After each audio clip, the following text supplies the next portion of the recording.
Welcome to my complete analysis of the George Lopez Iceberg. As a lot of you probably know, this video was originally split up into 3 different parts. But now, to keep it simple, I've edited out the transitions and intros to all of them and put it all as one long video, over 2 hours in length. Again, thank you guys for watching, and if you've enjoyed my content thus far, please hit that subscribe button, because I have new videos on the way that I know you guys are gonna love. First up, we've got the Drake and Josh Iceberg. A lot of you guys have been clamoring for some more TV show content, so I've got that one in the works right now. Second, which should come out probably the same week as the Drake and Josh video, is a retrospective on the documentary Dig, a documentary about the Brian Jonestown Massacre and the Dandy Warhols, 2 great bands that formed in the 90s. If you're watching this video well after it's been uploaded, they're probably up already, so give those a watch if you'd like. Enjoy the video.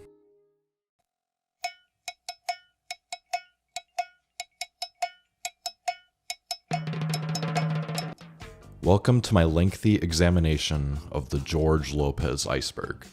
I made this iceberg chart entirely by myself, and I'll explain every single entry in this video. Through lots and lots of time researching and rewatching the show, I put care into making this as comprehensive as I could, within reason. Surprisingly, there haven't been any good long-form video essays on the show, not even a single iceberg chart. So a while back I said fuck it and decided to embark on this long journey and make it myself. George Lopez was a sitcom that originally ran on ABC from 2002 to 2007. The show became even more successful through syndication after it was canceled, particularly with it being constantly broadcasted on Nick at Night from 2007 to 2020. As a young elementary schooler, I started watching George Lopez nightly on Nick at Night, eventually familiarizing myself with each and every episode as it ran persistently on the network's nightly programming. It had become such a comfort show for me at an early age, and it remains one of the pieces of media from the 2000s that I am most nostalgic for.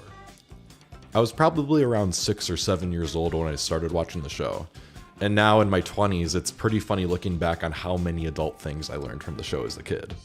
I learned words like whore, virginity, thong, tequila. I heard those for the first time watching the show. And I've even had friends tell me that the first time they heard about sex was through George Lopez, oddly enough. And I'm sure similar things are true if you also watched this show growing up, as it gets a bit edgier from season 3 onwards. The show holds a strange place in the minds of a lot of Gen Z people, whether it be what I just described or like the waking up at 4 a.m. to George Lopez type memes. It's a part of the cultural zeitgeist, and from my perspective, I'd say that's because of the reruns of Nick at Night.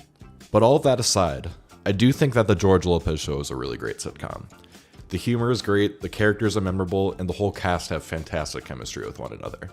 While there's definitely a dip in quality towards the later seasons, I would argue that every single season of the show has some fantastic episodes. As you already know, this is going to be told in an iceberg format. If you're watching this, you're probably already familiar with the iceberg chart concept already. But if you're not, it is essentially a list, in this case a long list, of information organized from most well-known to least well-known. I rank these tiers based on several criteria, but it essentially boils down to what I just described, most well-known to least known, but I also tried to factor in how interesting an entry is into the ranking. If something is pretty obscure but not that interesting, it'll probably go more towards the top, for example. Without further ado, let's dive in. Layer 1. For this first layer, it's by and large the most obvious information about the show. Since the most interesting part of any iceberg chart should be the deeper layers, I'm going to try to do my best to not draw out this section too long, but I'll still explain everything as needed. Main characters. George Lopez revolves around a central family of 4 that live in Los Angeles. First, we have our titular protagonist, George Lopez, a fictionalized version of the Mexican-American comedian. George is a stubborn, working-class guy that is now a father of 2. He works as a manager at an airplane parts factory. He also went through a pretty rough childhood. Underneath it all, though, he has a great sense of humor. His parenting style and his relationship with his wife are unhealthy and questionable at best, but much more yet to come about that deeper into the iceberg. Next, we have Angie Lopez, George's wife, played by Constance Marie. She's an empathetic, caring mother, but also pretty anxious and sensitive. She's always willing to help others, which George finds overbearing. Except for that one time she said this super out-of-pocket thing to a homeless man. Oh no, I know how that works. I give you money, but instead of getting the dog medical care, you go out and buy booze. Mom, please don't do this. You're harassing a homeless guy. The couple's oldest child is Carmen, played by Maciela Lucia. She's an emotional teen that a lot of fans of the show seem to have a problem with, as she can certainly come across as bratty. But personally, I take no real issue with her character. Throughout the show, she goes through various relationships. One of her main hobbies is poetry, and by looking at her wall, she's a fan of 2000s rock, like Linkin Park. She's basically the teenage girl archetype, but she's clearly George's least favorite child, as is made evident through a million jokes in the show. Next is their youngest son, Max, played by Luis Armando Garcia. They started filming the series when he was around 10 years old and finished when he was about 15, so you see him growing up on the show. In the first season or so, Max fills the role of a naive child for comic relief, but he does have his witty and clever moments. However, as he grows older into the series, he kind of gets flanderized, especially by like season 5 and 6, and he basically just becomes stupid. As for hobbies, he enjoys playing video games and farting into a hole he carved into the wall that borders Carmen's room. Outside of the main Lopez family, there are some pretty major characters that have just as much, if not more, screen time than they do throughout the show. First, we have Benny Lopez, George's mother and co-worker, played by Belita Moreno, who is in my opinion potentially the most entertaining character in the entire show. Benny gave birth to George when she was 16 years old and had to raise him by herself. I don't think I could do a better description of her than the George Lopez wiki does, which, in an extremely funny way, bluntly describes Benny's character. Benny Lopez is the bitter, emotionally abusive mother of George Lopez. Benny is a chain-smoking, slightly abusive woman who is responsible for George's traumatic childhood. She likes having sex, smoking, and drinking booze. Next up is Ernie Cardenas, George's best friend that he's known since the second grade and co-worker at the factory, played by Valente Rodriguez. Ernie has a heart of gold, but at the end of the day, he's like a timid comic relief character that is particularly awkward around women, and George usually feels like he needs to protect him. And he still lives with his parents. He is the butt of a lot of jokes. Finally, we have Vic Palmero, Angie's dad and George's father-in-law, played by Emiliano Diaz. Vic is a wealthy cardiologist who is extremely protective of Angie, so much so that there are a million jokes about how he thinks George isn't good enough for Angie. But eventually he does gain some respect for George. He isn't introduced until season 2, but from that point onwards, he is among the show's main recurring cast. Lowrider intro. Probably the most iconic part of the George Lopez sitcom was its opening credits, which are accompanied by the 1975 song Lowrider by War. Since the show is usually shown at night, there's been a bunch of memes popping up in like the past 5 years of people recounting a sort of shared memory of waking up in the middle of the night only to be rudely awakened by the George Lopez intro. However, in some releases of the show, particularly the DVD releases, they couldn't get the rights to the song for the format. So instead they have this really odd, cheap sounding substitute that just does not hold up at all and has like George moaning that's like weird.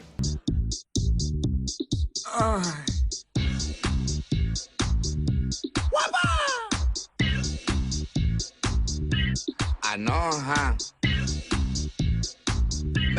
You remember. What toy you at? Right now?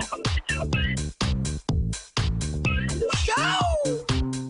And a fun fact, on the last episode of season 2, the band War actually made an appearance on the show and played the song during the closing credits with George Lopez on drums.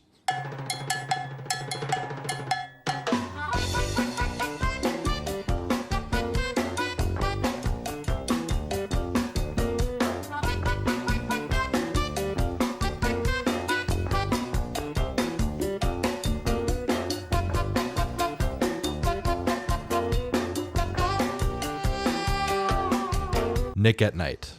As I mentioned earlier, the show found success with its syndication on Nick at Night, so much so that I think it's reasonable to say that most people watch the show on Nick at Night as opposed to its initial run on ABC. The show entered syndication soon after its cancellation on ABC, and at first it was a hard sell to some stations, with an article from Broadcasting Plus Cable stating, because the show ran into sales resistance, George Lopez was a relative bargain for stations. They paid little cash for it. Stations also had plenty of leeway in terms of what time periods they chose to air it. So in addition to it being shown on Nick at Night, it also aired on the CW and other broadcasting affiliates across the United States. But its run on Nick at Night was its most significant, even eclipsing the original run of the show, as it was on Nick at Night for about 13 years, but on ABC for just about 5 years. Because of Nick at Night, and I also want to thank, I think we should all thank Nick at Night for picking up the show.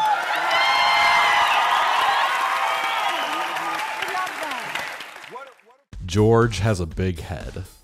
A recurring joke in the show that's told ad nauseum is that George has a big head. It's usually George's mom, Benny, poking fun at it. As someone who's watched this show so many times over, this is a recurring joke that, at this point, I don't find to be all that funny, honestly. It becomes way overdone, and it's arguably an example of the writers running out of ideas towards the later seasons.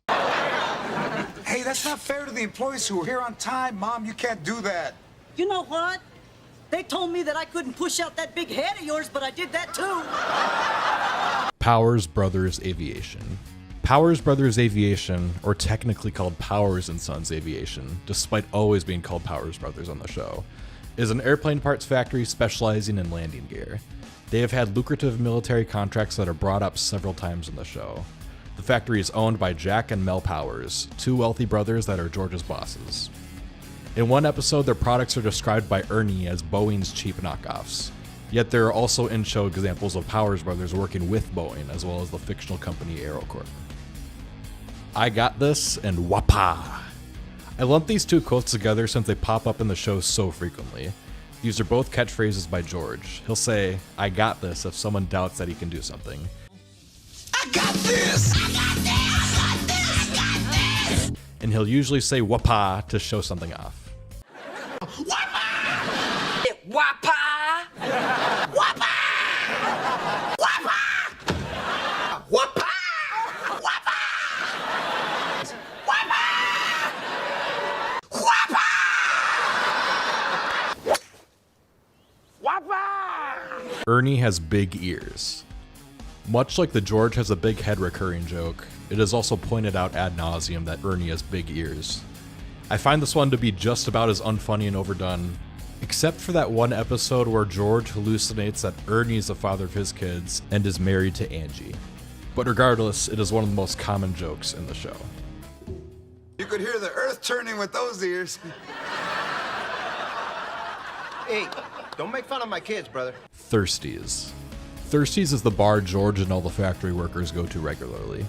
In the first episode of the show, it suggested that the Powers Brothers employees would go there to drink at lunch and come back to work all buzzed out. Whenever there's reason to celebrate, they would go to Thirsties. Whenever a character might be going through a rough time, they go to Thirsties.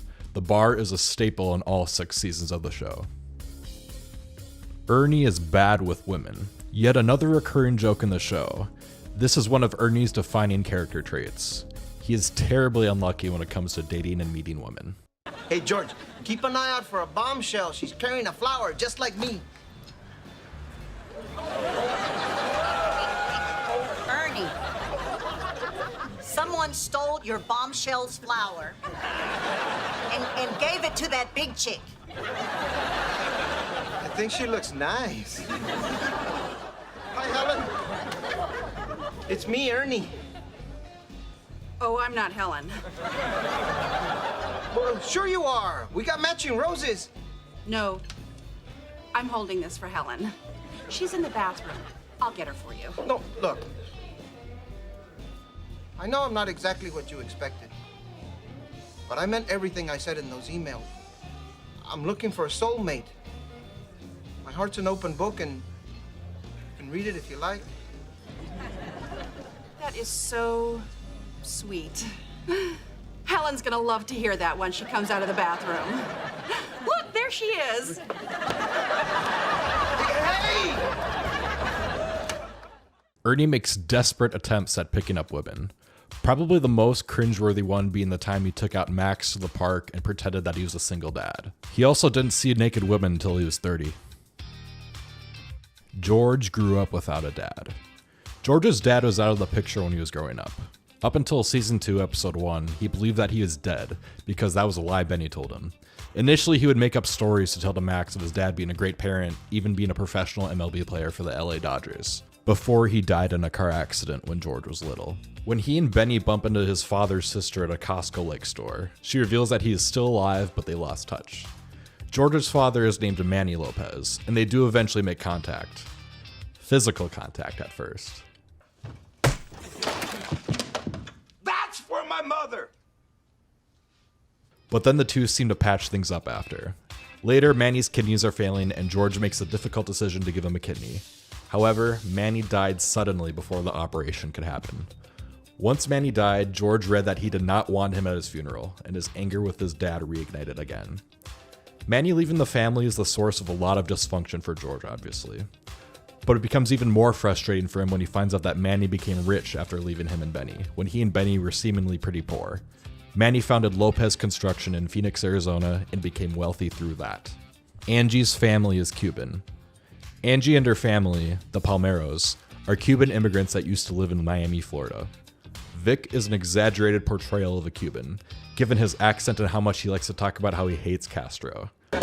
Today I wouldn't drink a daiquiri unless it was made from Castro's frozen slushy blood. If Castro was here right now, we could take turns kicking his khaki-covered ass. If Castro were here right now, I would take an old rusty razor, shave that beard off, and pour vinegar all over his face. Ooh, the stinging. If Castro were here right now, I would rip his head off with my bare hands and put it on backwards, so that he would have to look at his own butt while I kicked it. It's go time!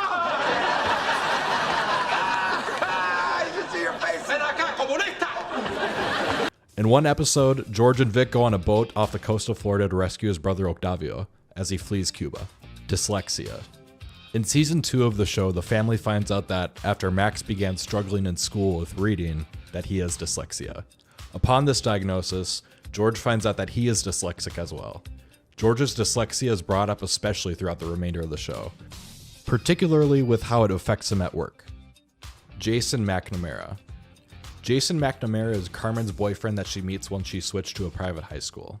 He comes from a rich family and is an athlete that excels academically and is popular in school. He seemingly met George and Angie's standards for a boyfriend until he pretends not to know her at a school dance to quote-unquote protect her from being harassed by the other popular kids. He's honestly pretty manipulative and a pretty shitty person. George tells him initially that he never wants her to see him again, but once he gives a half-hearted apology, everyone is okay with it. They have an on-again, off-again romance. He later cheats on Carmen, but they get back together, of course. Their relationship officially ends when Jason gets cold feet after they make a plan to move to Georgia and get married while Carmen is still 16. The plan would be to move there for a baseball scholarship for Jason, and given the laws in Georgia, he and Carmen could get married even though she is a minor, but only if she is pregnant. Veronica Palmero. Veronica is George and Angie's niece. She is introduced in season 5 at her mother's funeral. As much of the Palmero family that we know of are pretty rich, Veronica's mother was a millionaire. At her funeral, she announced in a posthumous video that she is going to give all of her money to her daughter. However, she picked George to be in charge of the funds, deciding when she gets all of it. In season 6, she essentially replaces Carmen's role in the show. Carmen being written out of the show was reportedly due to creative differences between actress Maciela Lucia and the team behind the show. In the show, she goes off to college in Vermont, and coincidentally, Veronica needs a place to stay full-time as soon as Carmen moves away and George finishes furnishing his media room, with a fantastic painting of him and everything. She's a stereotypical spoiled rich kid who uses her sex appeal to get what she wants. Whether it be Ernie, her professor, a cop, she knows the power she has over men. Oh, and it also becomes a recurring joke that Max has a crush on her, even though she is his cousin, which is interesting. Accident Amy. The most famous recurring guest star on the show is Sandra Bullock, who also serves as an executive producer on the show. Appearing on 3 episodes of the show, Bullock plays Amy Kirkland, best known as Accident Amy, as she is extremely clumsy and naive, finding herself being injured constantly. Sandra Bullock actually had a significant role in getting the George Lopez show made in the first place. According to an article in the Los Angeles Times, actress Sandra Bullock, who had been interested in putting together a TV project with a Latino storyline for some time, was given one of Lopez's comedy albums to listen to, and she was impressed enough to check out his act at the Bray Improv in August 2000, and it was love at first sight. "I fell in love with his life story," says Bullock. "He had a real likability and the material runs deep. It was ripe for comedy, but in a loving way." After the show, Bullock went backstage and made her pitch. She said she wanted to be in the George Lopez business, the Mexican-American comedian recalls with a blissful grin. "I owe everything to her, because she didn't have to do this. She's a movie star, and even when her agents at CAA told her, 'We really don't see a show here,' she never gave up. She told me, 'Let me worry about that. You just worry about being funny.'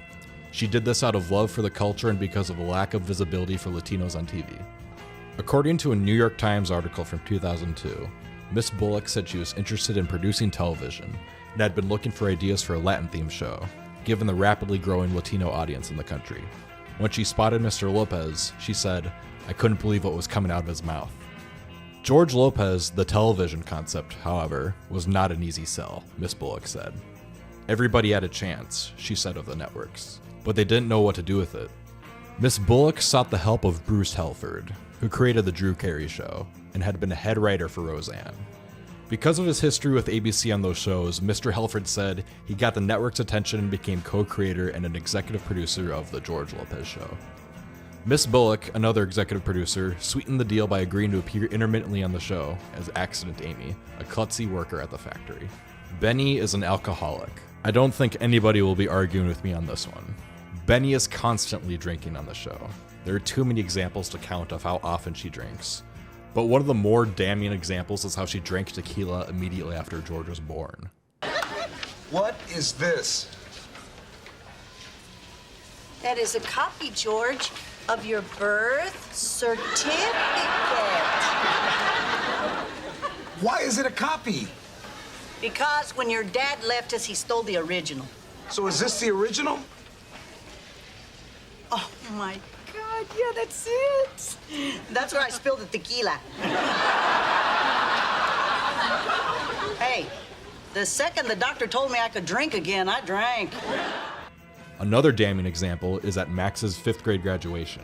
She has a pair of binoculars that is actually a flask. What is it? It's cold and hard. Hey, he found my mom's heart. Got it. It's a little bottle. Kentucky Bourbon. Maybe there's a message in it. Yeah, there's a message. Grandma's drinking in the tub and she needs help. Member, you member. This is another recurring quote on the show. Simple as that. It's done often and quite memorable. And George is AB negative. Member? You member? It was the Lorenzos, you remember. Mr. Needles.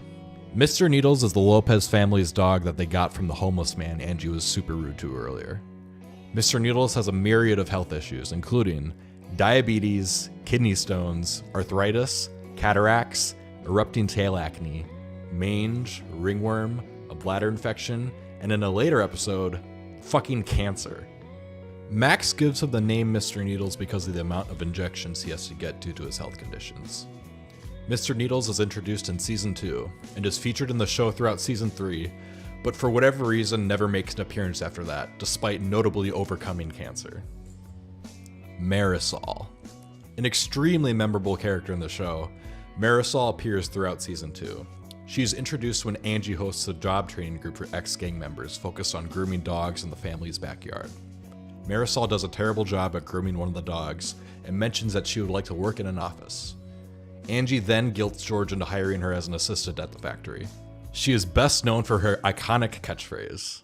I know, huh? She has an abusive boyfriend named Junior, and after they break up, she moves in with the Lopez family for a bit, staying in Carmen's room.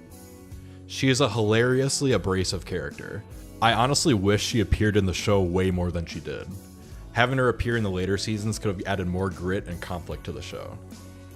Carmen's struggles in school. Carmen had a rough go about school throughout the show. At one point, Angie helps her get on the cheerleading team, but then the cheerleaders viciously bully her for it. Later, after breaking up with her boyfriend spreads rumors that he actually broke up with her after he got what he wanted, sex, which was untrue. With the rumors, Carmen became known as the school hoe, with one student writing Carmen Lopez on the family's window. Hey, thank God our last name isn't Tucker. Carmen and the girl who wrote it got into a rough fight at school, and Carmen gets suspended. After this ordeal, the Lopezes send her to an expensive private school. To be clear, Carmen's struggles in school aren't necessarily academic, but more so social struggles.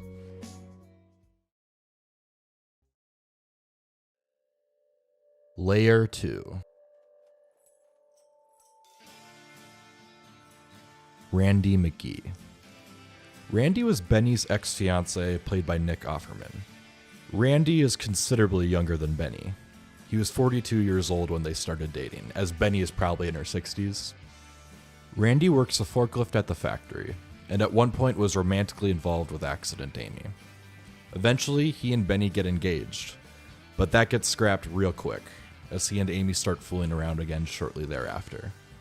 That essentially destroyed his and Benny's relationship. He appears throughout season 3 and comes back for one episode in season 4. Angie was George's first girlfriend. So George and Angie met in high school. Angie was a popular cheerleader, while George was looked down upon by the popular kids. When the time comes around for the Sadie Hawkins dance, the popular girls do a sort of competition to see who can bring the biggest loser to the dance. One of Angie's friends decides to ask out Ernie, and Angie asks out George, and the rest is history. Angie had dated other people prior to George, but Angie was George's first real girlfriend, as is made clear by several jokes in the show. Gina Sorenstam. Gina is an inspector at Powers Brothers alongside Benny. Appearing in 11 episodes, she appears in seasons 2, 3, 5, and 6. Despite her age, Gina is sexual. She constantly sexually harasses George, even though he makes it clear her advances are not welcome. She's also apparently bisexual, but I'd say she's mostly just horny. Big head flashback sequences. Now here's a fun trademark of the show. Whenever there's a flashback segment in the show that goes back to George's childhood, they show little kids but with the adult actors' faces superimposed onto their heads. It works really well for comedic effect in my opinion, and it's pretty unique, I gotta say. Allendale. Allendale is the expensive private school that Carmen gets accepted to after the Lopezes decide to pull her from public school. Obviously, most of the students there come from wealthy families, so there's a disparity between Carmen and her friends usually because the Lopezes aren't rich like a lot of her friends' families are. Allendale is where Carmen eventually meets her boyfriend, Jason. Linda Lorenzo. Linda is actually George's sister. She's the daughter of Benny and Manny. Benny withheld this information from George until he was an adult. She is younger than George, and Benny put her up for adoption when she knew she couldn't raise 2 kids by herself. Benny says that she went to a good family, which resulted in Linda having a pretty cushy upbringing, as she had her own pony as a kid. Wow, that's a nice one. Oh, yes. I miss Cupcake so much. He was my childhood pony. You had a pony? By the time George finally meets her, he finds out that she is the superintendent of a school district, and that she also has dyslexia like George. So Linda appears in 3 episodes of the show, but she's played by 2 different actresses. In her first appearance in season 3, she's played by Lisa Guerrero. In her next 2 appearances in the show, she's played by Ava LaRue. Zach Powers. Zach Powers is the rebellious son of Mel Powers. He's introduced in season 3. He's gotten kicked out of school, gotten a girl pregnant, and vandalized the Powers Brothers factory just to piss off his dad. Zach eventually starts dating Carmen, which is done behind the back of the Lopezes. In the finale for season 3, he and Carmen flee to San Francisco, before getting found by George and Vic in the premiere for season 4. In the end, it turned out that Zach only wanted to date Carmen for sex. George Lopez 2. Where do I even start with this one? So in season 2, when Angie and George need money to pay for Carmen's private school tuition, they go to a bank seeking a loan. The banker checks Lopez's financial standing and finds that George had defaulted on several credit cards and had his car repossessed. Okay, this is fine. Ooh. What? What is it? Well, in the last month, you've defaulted on 3 credit cards and you just had a car repossessed. No, that has to be a mistake. That can't be us. Actually, it's just the accounts in your husband's name. Wait a second. These are my accounts? Well, is that your date of birth and your social security number? Yeah. George, maybe somebody's stolen your identity. Oh, come on. Who'd want to be me? After Angie and George suspect that his identity was stolen, George 1 tracks down George Lopez 2 at a skate shop.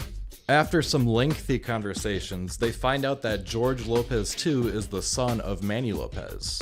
Manny fathered George 2 after he left George and Benny. And the thing is, the reason why they have the same social security number is that Manny apparently used George 1's original birth certificate as George 2's birth certificate because he had George 1's original certificate. Complicated as fuck, I know. Shortly after, the two bond over some beers at Thirsty's. George 2 tells George 1 that Manny was a shit father. Because of this, George 1 and George 2 start to bond.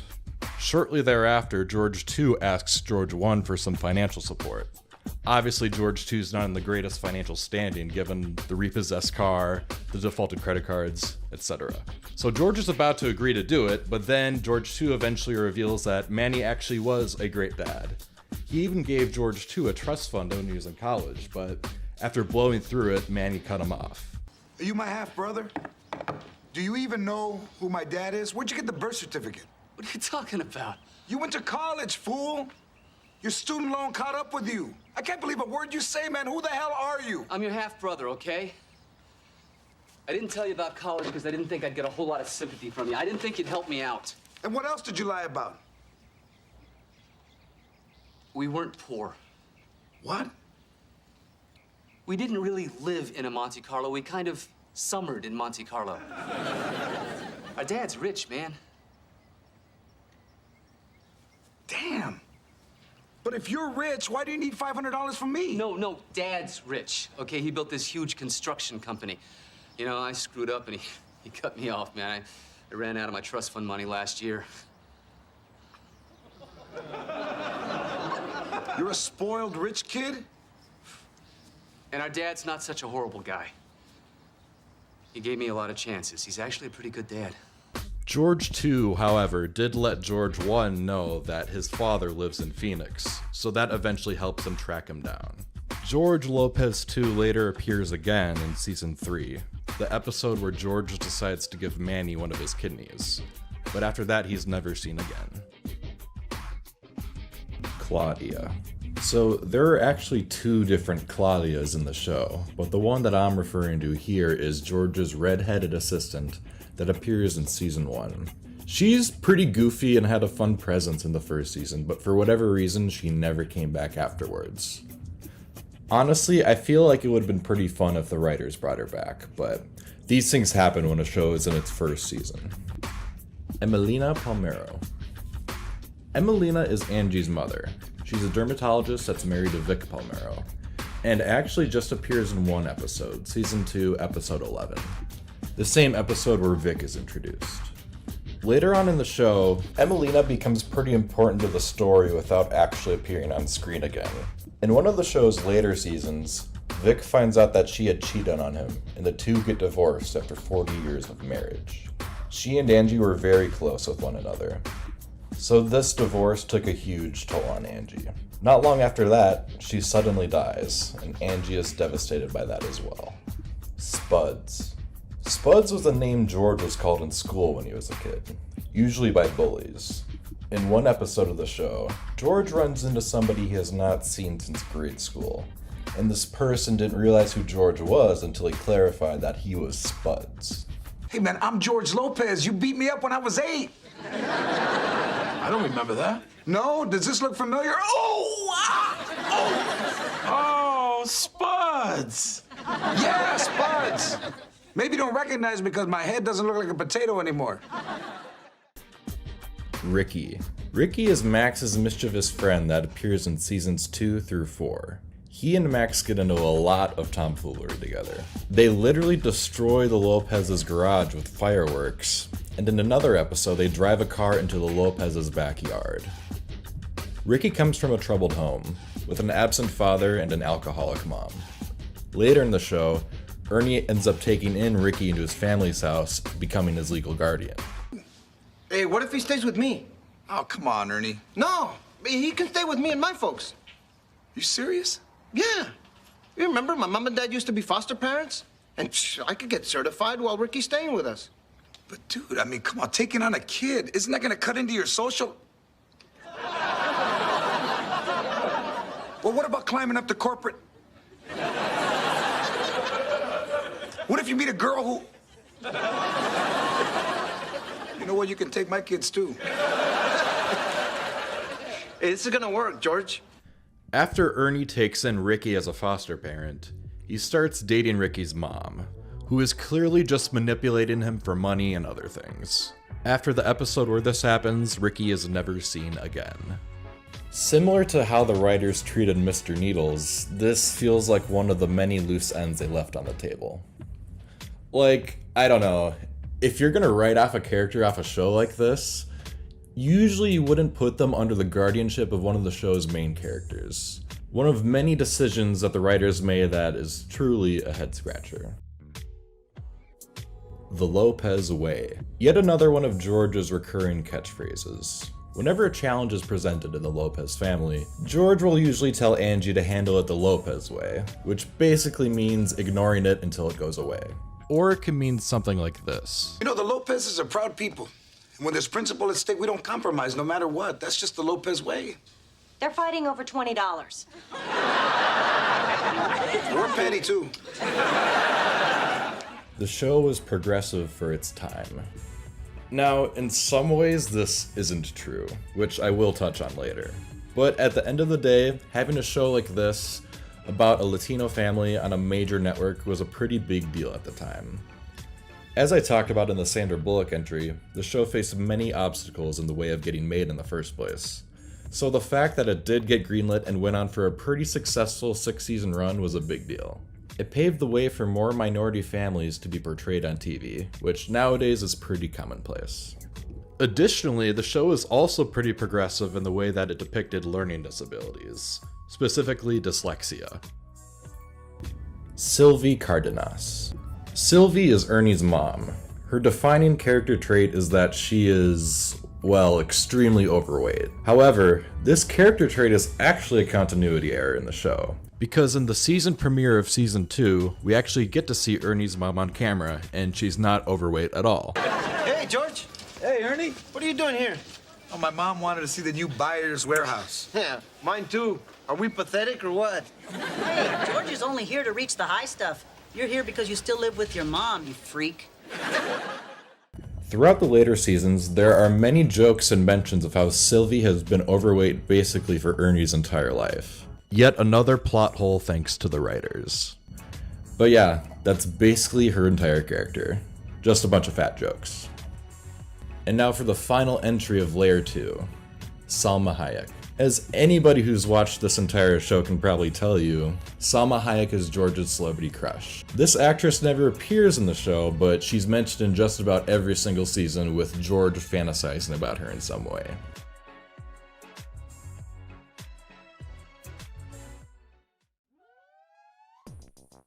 And now, on to Layer 3. This is where things start to get pretty lengthy. George W. Bush. I'd say this depiction of Bush is pretty notable, because usually in sitcoms like this, if they have a famous celebrity as a character in the show, but they couldn't actually get that person to be on the show, they usually just don't show the character at all, or just show them from behind or a weird angle or something like that. But in season 3, you get to see that this is clearly not George W. Bush, and I just find that interesting.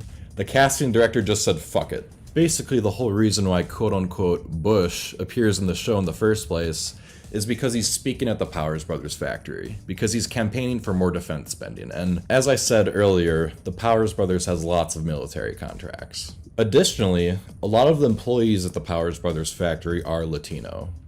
I'm meeting the president, Angie. Oh my God. Why is he coming to Powers Aviation? He's campaigning for more defense spending, and half the factory's Latino. We're desirable now. So the B plot of this episode involves Carmen. She makes it clear that she does not like Bush, she's against war, and that she will protest against his speech at her dad's factory. And like, I didn't really notice how fucking funny this was as a kid, but now when I rewatch this show, the cookie cutter chant she cheers in the middle of the speech is like really funny. No more war! No more war! Not in my name, Mr. President, not in my name! No more war! Shame on you, Mr. President! Shame, shame, shame! Shame on you! Shame, shame! Well, that's the great thing about this nation. You don't have to agree with me. God bless the folks at Powers Aviation, and God bless America. George Lopez gets mentioned in the speech, and then he steals it, which then leads to an investigation by the Secret Service. The plot for this episode was actually inspired by a true story from George Lopez, in which he apparently stole the president's speech in real life. Hello, America. I'm George Lopez. The actual idea for the story, the show you just saw, me taking the president's speech, happened in real life. I was invited to perform at the White House, and President Bush, after he spoke, I looked down at the podium, and there was the speech with my name in it y todo. So I grabbed it, I put it in my pocket, and the Secret Service was looking for me. And I said, you know what, how do they know I took it? Then they came up to me and they said, Mr. Lopez? And I said, it's in the car! Benny constantly hits on minors. There are so many instances of Benny explicitly hitting on minors, always played up for laughs. Notably, Carmen's boyfriends Jason and Zach. Wow. Mom! If I was 35 years younger, he would have been your daddy, George. Put that up in school. You don't know what you're talking about. Mom, do you think Anand's gonna find this offensive? I'm trying to work here. I'll take one of those with Carmen cut out of it. Hey, Carmen. I signed us up to do the kissing booth. Are you sure you want to see me kissing a bunch of other guys? No, you're taking the ticket, so I'm doing all the kissing. Well, if it's $1 a kiss, what does a 20 get me? Mom, you're not tall enough to ride that ride. Dad, Grandma Benny just came out of the house in a bikini. Damn it! Who told her there were high school boys here? Hey, cover yourself! Gloria Palmero. Gloria is Angie's sister. She appears in Season 2, Episode 17. It's explained that she's had her fair share of fights with Angie, as Angie mentions that at one point, they were not on speaking terms. Some more important context in this episode.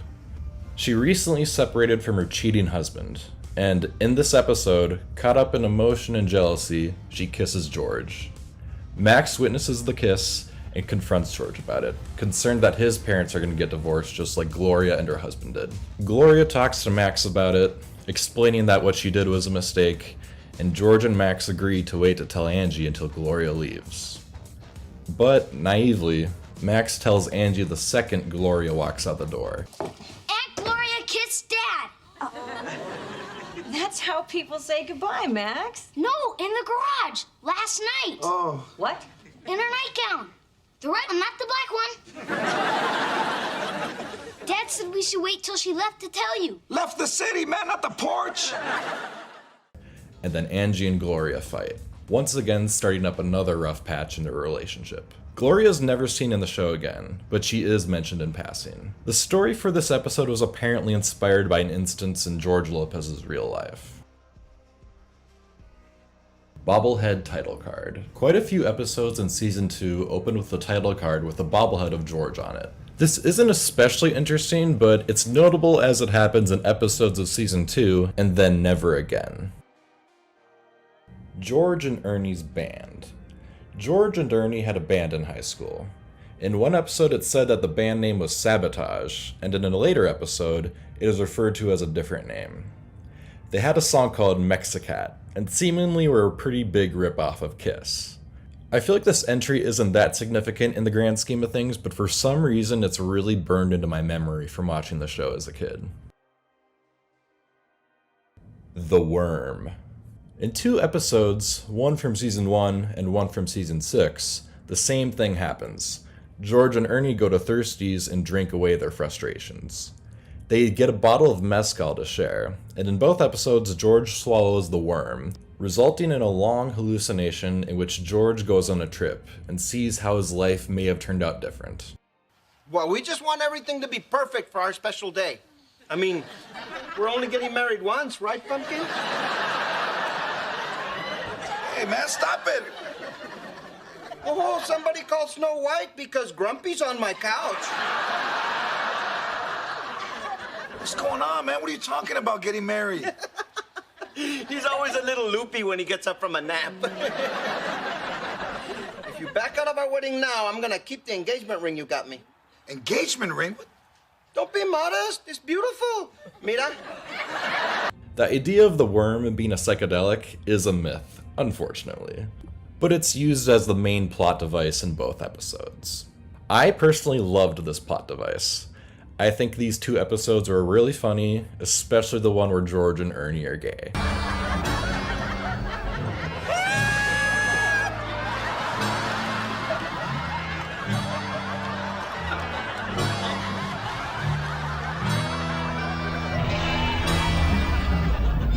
Danny Boy / Drive-Thru Guy.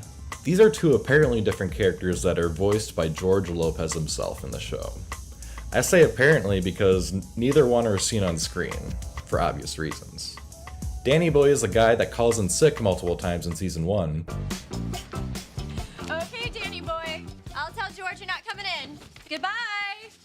Wait, don't be like that. You know you want me.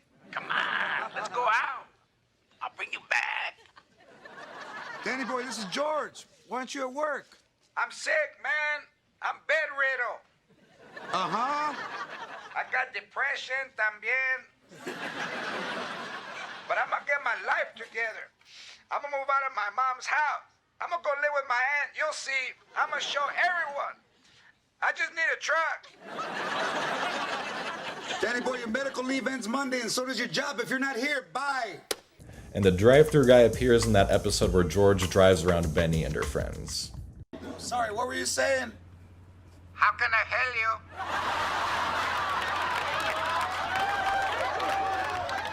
I would like a cheeseburger. Oh, sorry, I was ordering into the wrong big clown head.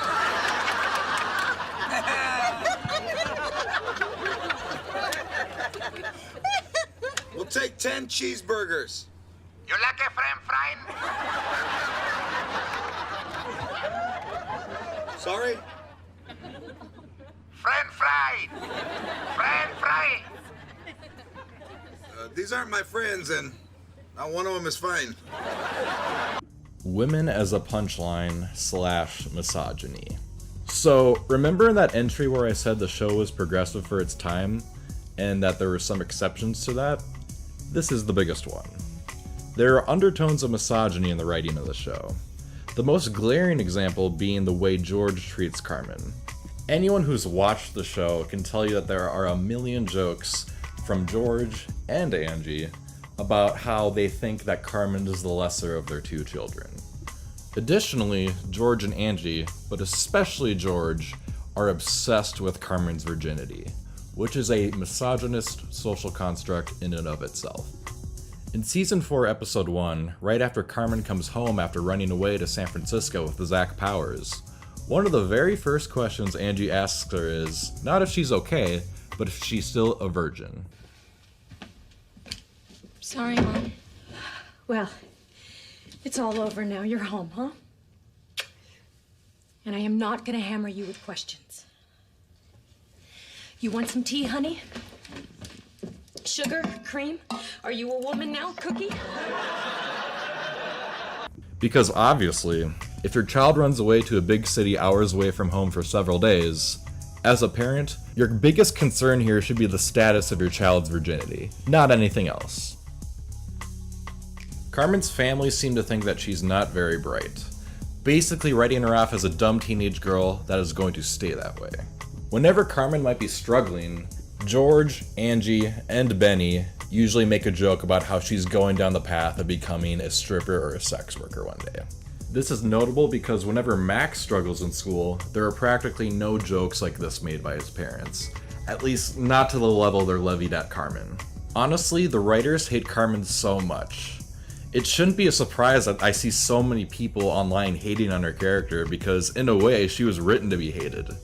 The more I think about this, the more it feels unsurprising that Marcela Lucia left the show after season 5. There are some more prominent examples of misogyny in the show, particularly dealing with George's relationship with Angie, but that will be addressed in its own entry later.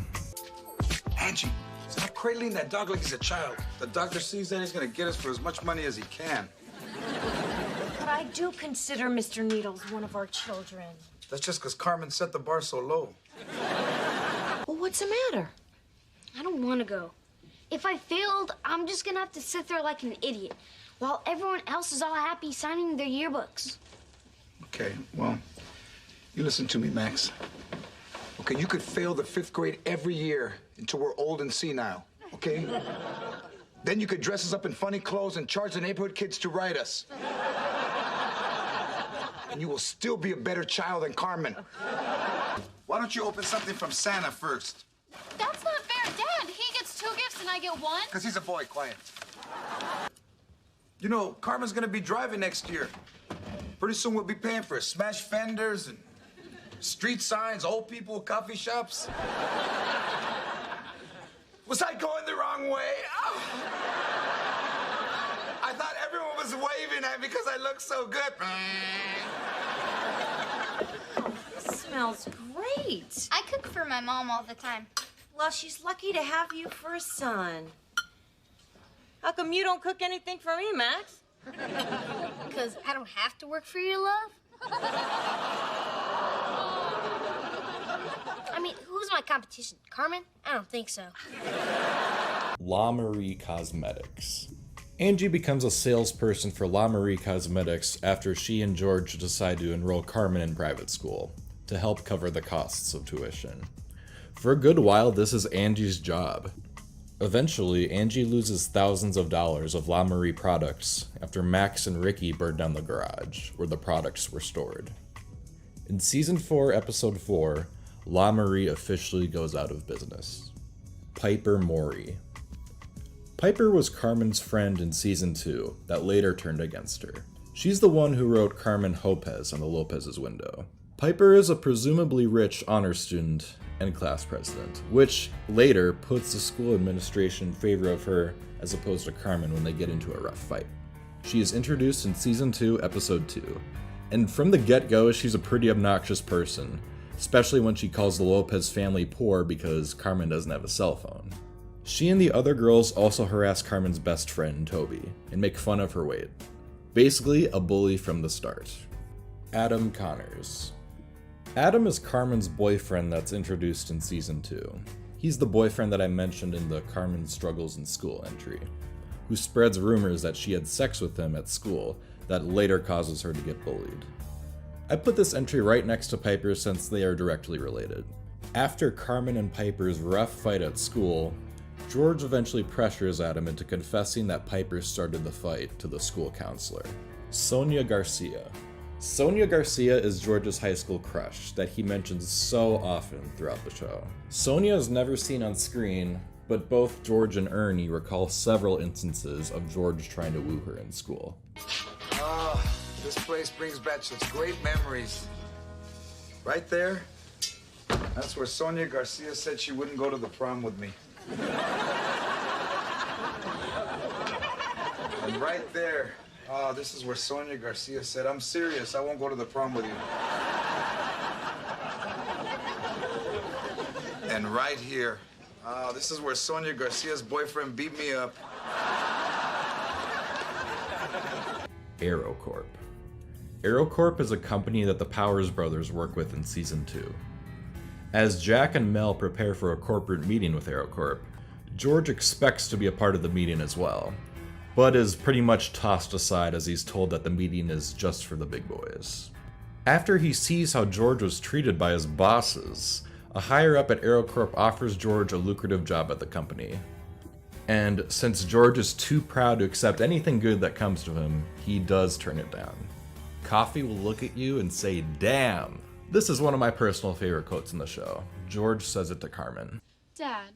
Carmen, you are so grounded, Coffee will look at you and say, "Damn."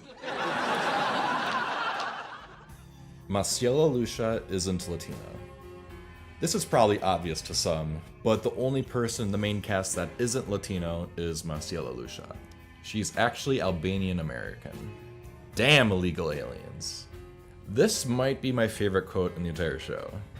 In a season 6 episode where George has a vision of the future where aliens coexist with humans on Earth, there is this hilarious line.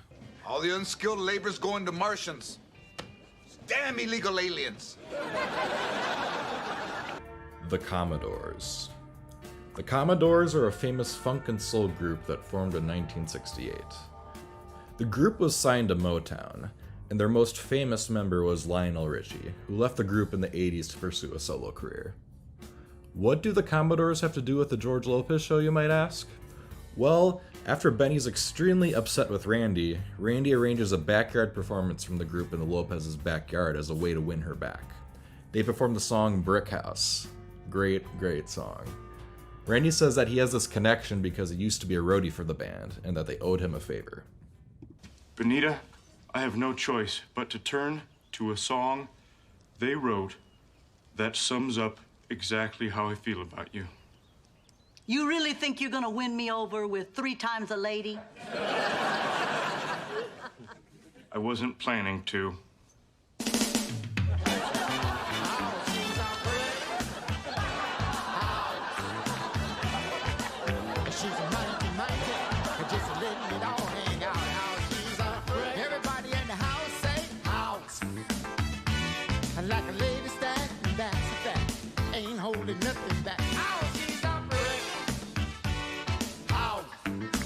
Olivia. Olivia is the first friend Carmen makes after transferring to Allendale. She's played by Ashley Tisdale and appears in Season 2, Episode 21. Once Max sees her, he develops a crush on her, and later tries to peep on her while she's changing clothes in Carmen's room. George and Angie's song. So there are actually 2 different songs in the show that are referred to as George and Angie's song. The least notable one is mentioned in the episode where George and Angie dance at Frank's wedding. But the one notable one is the one used a bunch in the Season 6 episode where George and Angie are fighting.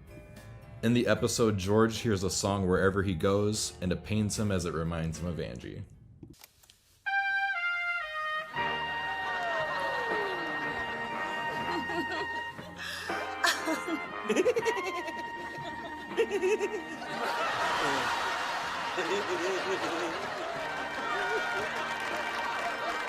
That tickles.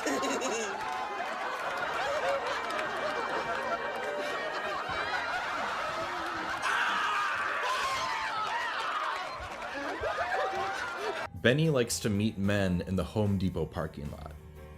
It's mentioned a couple different times that Benny knows that the Home Depot parking lot is a great place to pick up guys. I don't need a plumber anyway. I met a guy at Home Depot. He's coming over tomorrow. Well, if he works there, he probably knows his stuff. Oh, he doesn't work there. He was in the parking lot hanging around with a bunch of guys. They were passing around a beer, and when it got to me, I started talking to him. Bulging eyes.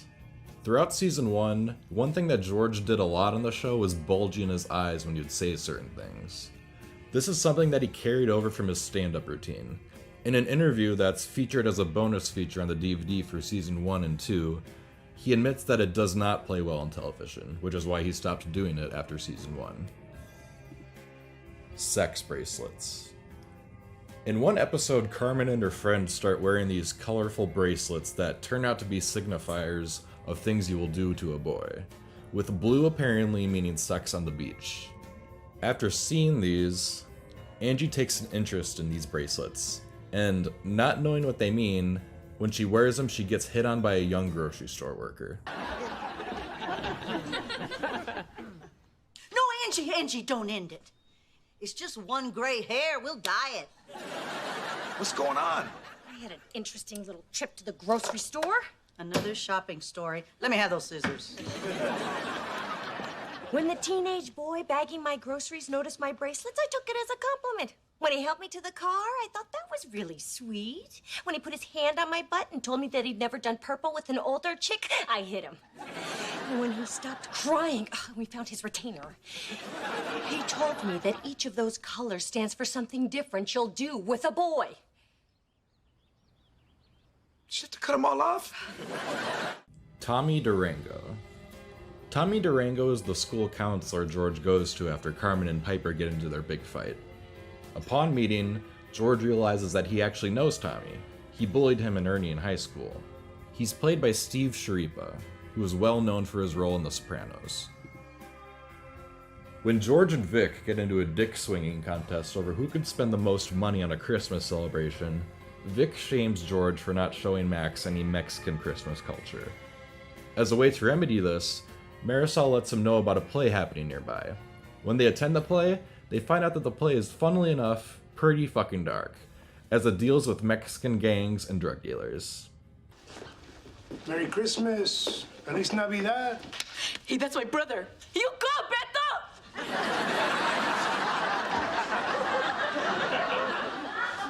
Papi, can you get off work for Christmas tomorrow? Oh, I don't know, mijo. I have to ask my boss, Senor Scrooge. Here he comes now. Feliz Navidad, Senor Scrooge. Ah, humbug. Say that again and I'll pop a cap in your ass. Keeping it real. Well, I made a lot of coin for you today, Jefe. And being that it's Christmas tomorrow, I was hoping I could spend it with mi familia. Are you out of your mind, Holmes? I'm a businessman. You think people stop getting high just because it's Christmas? George. They're keeping it, real. Just give me the money you make today and get back out on the street. And get down, it's a drive-by. Help me, please! Tiny Tim and Tails be shot! You could honestly make an entire iceberg chart on this episode alone. The Angie mural. When George and Angie went on their first date, which as I said before was basically just Angie fulfilling a bet, George made a huge leap of faith trying to impress her by showing Angie a mural he quote-unquote painted of her. This wins over Angie completely, and signifies the start of their romance. When the building where the mural is later torn down, it is revealed that George actually never painted the mural at all, he just added his signature to it. Although he says he did paint the butt crack. Angie is very upset by this, as she says this means that their whole relationship is based on lies. Which it is. George does not love Angie. But more on that later. Don't make me get the shovel. I was confused by this line as a kid because the way he said it made it sound like it was some sort of common phrase. Now, I'm sure in this context it means like that he would pick up Mr. Needles with a shovel to bring him closer to the food, but I could see this quote being confusing for some as well. Don't make me get the shovel. Don't make me get the shovel. Come on. Come on. Come on. Come on. Good boy.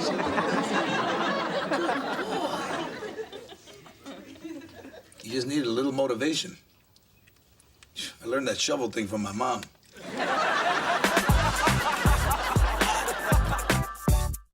Hosni.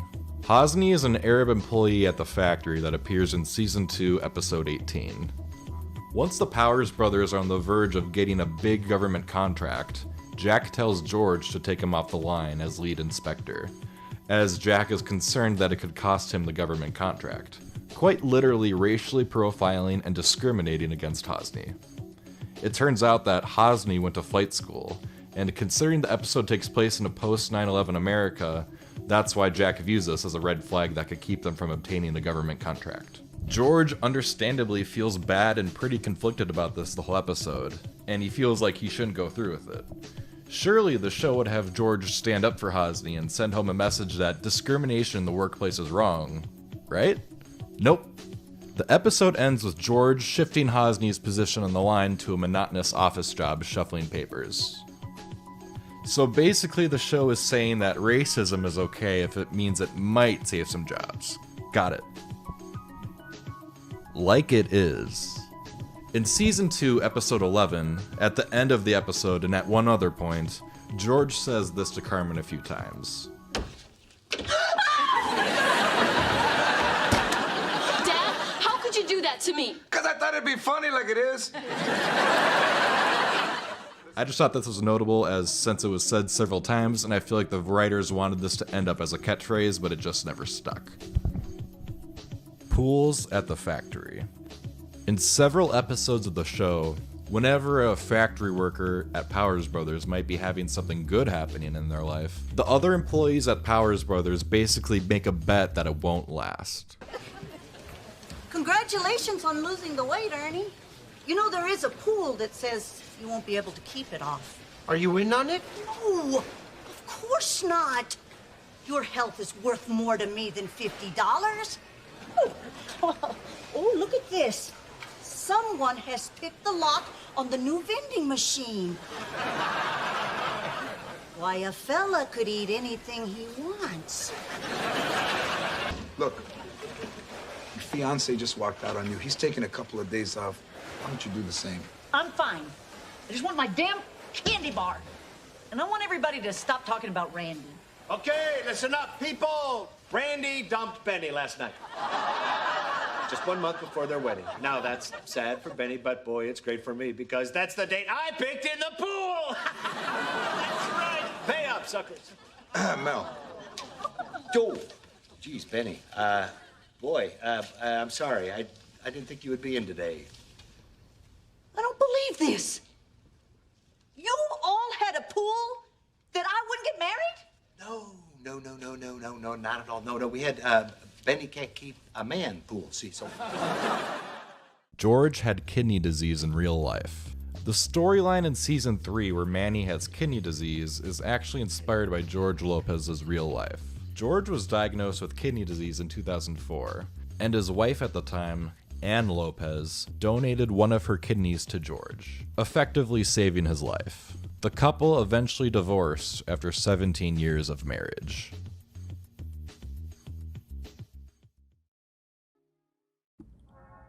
Layer 4. The Nutty Professor reference. In the Season 3 episode, Angie Gets Tanked, George is sitting at a dunk tank for a school fundraiser. To get people to try and dunk him, he tries to get a rise out of people, including a character named Lawrence. George makes fun of his weight and uses the famous quote from the Nutty Professor. Oh, look at my little Bill. He's a little Hercules. Show me muscle again. Oh, Hercules, Hercules, Hercules, Hercules. Hey! Hercules! What's actually pretty interesting about this, something I had no idea of until recently, is that the character Lawrence is played by the same actor that is flexing his muscles in that Nutty Professor clip. And that actor's name is Jamal Mixon.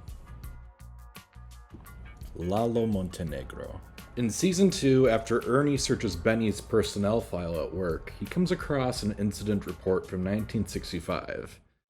Hey, man, you're not supposed to look at that. That's confidential. Yeah, I know. So keep it to yourself. In 1965, she was written up for dating this other employee. How should I put this?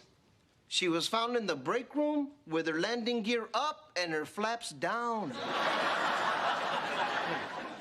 This couldn't have happened in 1965. I was born in 65. My mom was with my dad. She was also seeing this other guy, Lalo Montenegro. I looked up his file, and I got this picture of him. He looks kind of familiar. He should. He's got George's eyes, George's hair, George's nose. What are you saying, Ernie? This write-up was in March of 65. You were born 9 months later. Mom! The man in question is Lalo Montenegro, played by Cheech Marin of Cheech and Chong. So George tracks down Lalo and finds out that he is a gay man living with a male partner. What do we have here? Oh, 2 studs and me with no hammer. He tells Lalo the situation, and Lalo says that he and Benny were both super wasted when they supposedly hooked up all those years ago. and that he could very well be his dad. Benny later confronts Lalo when he's invited to Thanksgiving, and Lalo admits they never had sex, and that he is not George's dad after all. At the end of the episode, George and Lalo agree to still be there for one another, referring to him as Uncle Lalo. However, he never appears in the show again. Freddy crossovers. So, if you watched the George Lopez show when it was originally on the air on ABC, you might be confused as to why this is so low on the iceberg. Well, for me, as somebody who watched the show on Nick at Night, I had no idea that that episode where Max has an online girlfriend from Chicago was a crossover at all. This was indeed one of 2 crossover episodes between the George Lopez show and Freddy, another ABC sitcom starring Freddie Prinze Jr. Now, the more famous of the 2 crossover episodes is the one I just mentioned. Season 5, episode 19, George Gets Crossover Freddy, where Freddy comes to Los Angeles, Max is dating the girl from Chicago, blah blah blah. But something major I discovered when making this iceberg is that there's actually another George Lopez Freddy crossover, where George, Max, and Ernie go to Chicago and make an appearance on an episode of Freddy. So as I watched George Lopez on Nick at Night, the reruns, there was never any promotion or anything indicating that there was a crossover between George Lopez and Freddy, as opposed to what I'm sure they did on ABC.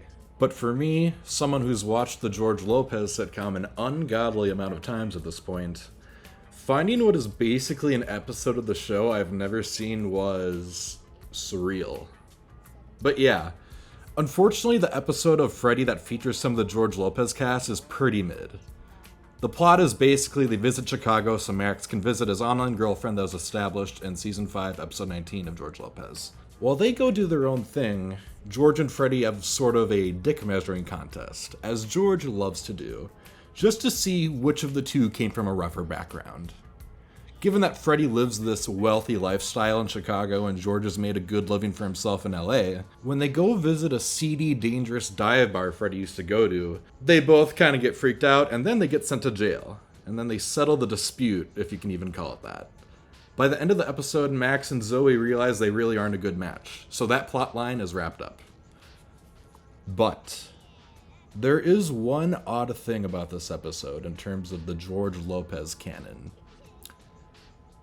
Do you recognize that woman right there? Yes, that is Jacqueline Obradors, who plays Gloria Palmero, Angie's sister on George Lopez. Now, I could easily enter a Quentin Reviews type doppelganger theory with this. Maybe after making a fool of herself in front of her family, Gloria faked her identity and started a new life or some shit. I don't know. But we're not going to go there. Bottom line is George and Max see her and seem not to recognize her. I'm just going to leave it at that. George and Angie have a sex tape. So there are a couple references to George and Angie having a sex tape of some kind throughout the show. In Season 1, Episode 3, Carmen alludes to having seen a tape like this. Uh-oh, your father's home. Go hide these bags in your room. Mom, why are you throwing Dad a surprise birthday party anyway? I mean, why don't you put Moulin Rouge on and dance around for him like you did on your anniversary? How'd you know about that? Oh, hey, don't worry about it. You're a good example for me. I mean, you're a loving couple. My friends thought so, too. In the episode where Gloria appears, George pops a tape in the VCR, and Angie tries to shut it down immediately, thinking it's a video of their trip to the lake. Happy birthday, baby. What is that? It's a homemade video. George, is that our trip to the lake? Because the kids can't see that. Contextually, I think we can assume that this is also a sex tape. 2022 reunion. So if you're a fan of George Lopez watching this and are not aware of this, I think I'm about to blow your mind. But first, let me introduce you guys to a show called Lopez vs. Lopez. This is a sitcom that was created by and stars George Lopez and his real-life daughter, Mayan Lopez. It premiered in 2022, and for a Christmas episode, they had a bunch of the cast of the original George Lopez show make an appearance, saying that they were George's relatives. Hello, family.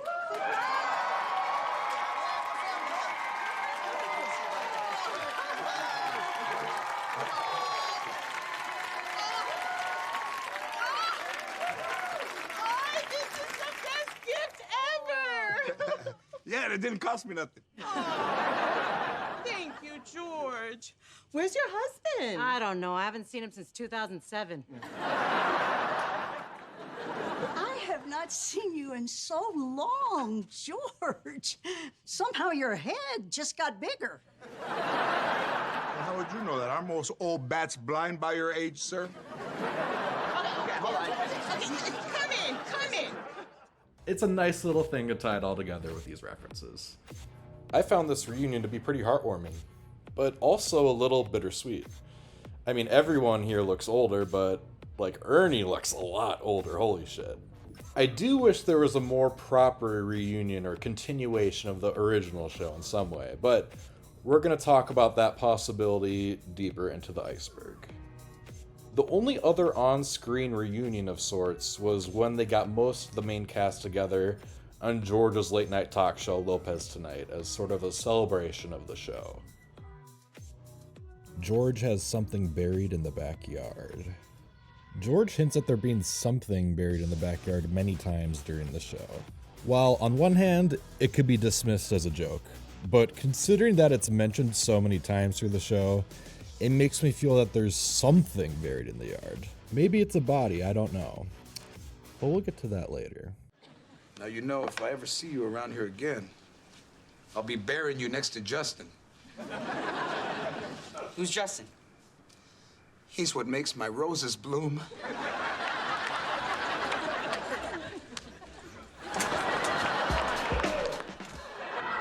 Do you know what's buried right there? No. My melted golf clubs. My lucky putter. I 4-putted on 18 that day, and the last thing I said to it was, I hate you. Hey, remember when I told you that NASA picked your pet snake Reuben for that secret space mission? Yeah. You know, that's not necessarily what happened. You know, I put him in the yard to sun himself, and I forgot, and I mowed the lawn. I want to say goodbye to him. He's over there. Max. And over there. Max. And there was some right here. His tail was like that, watcha?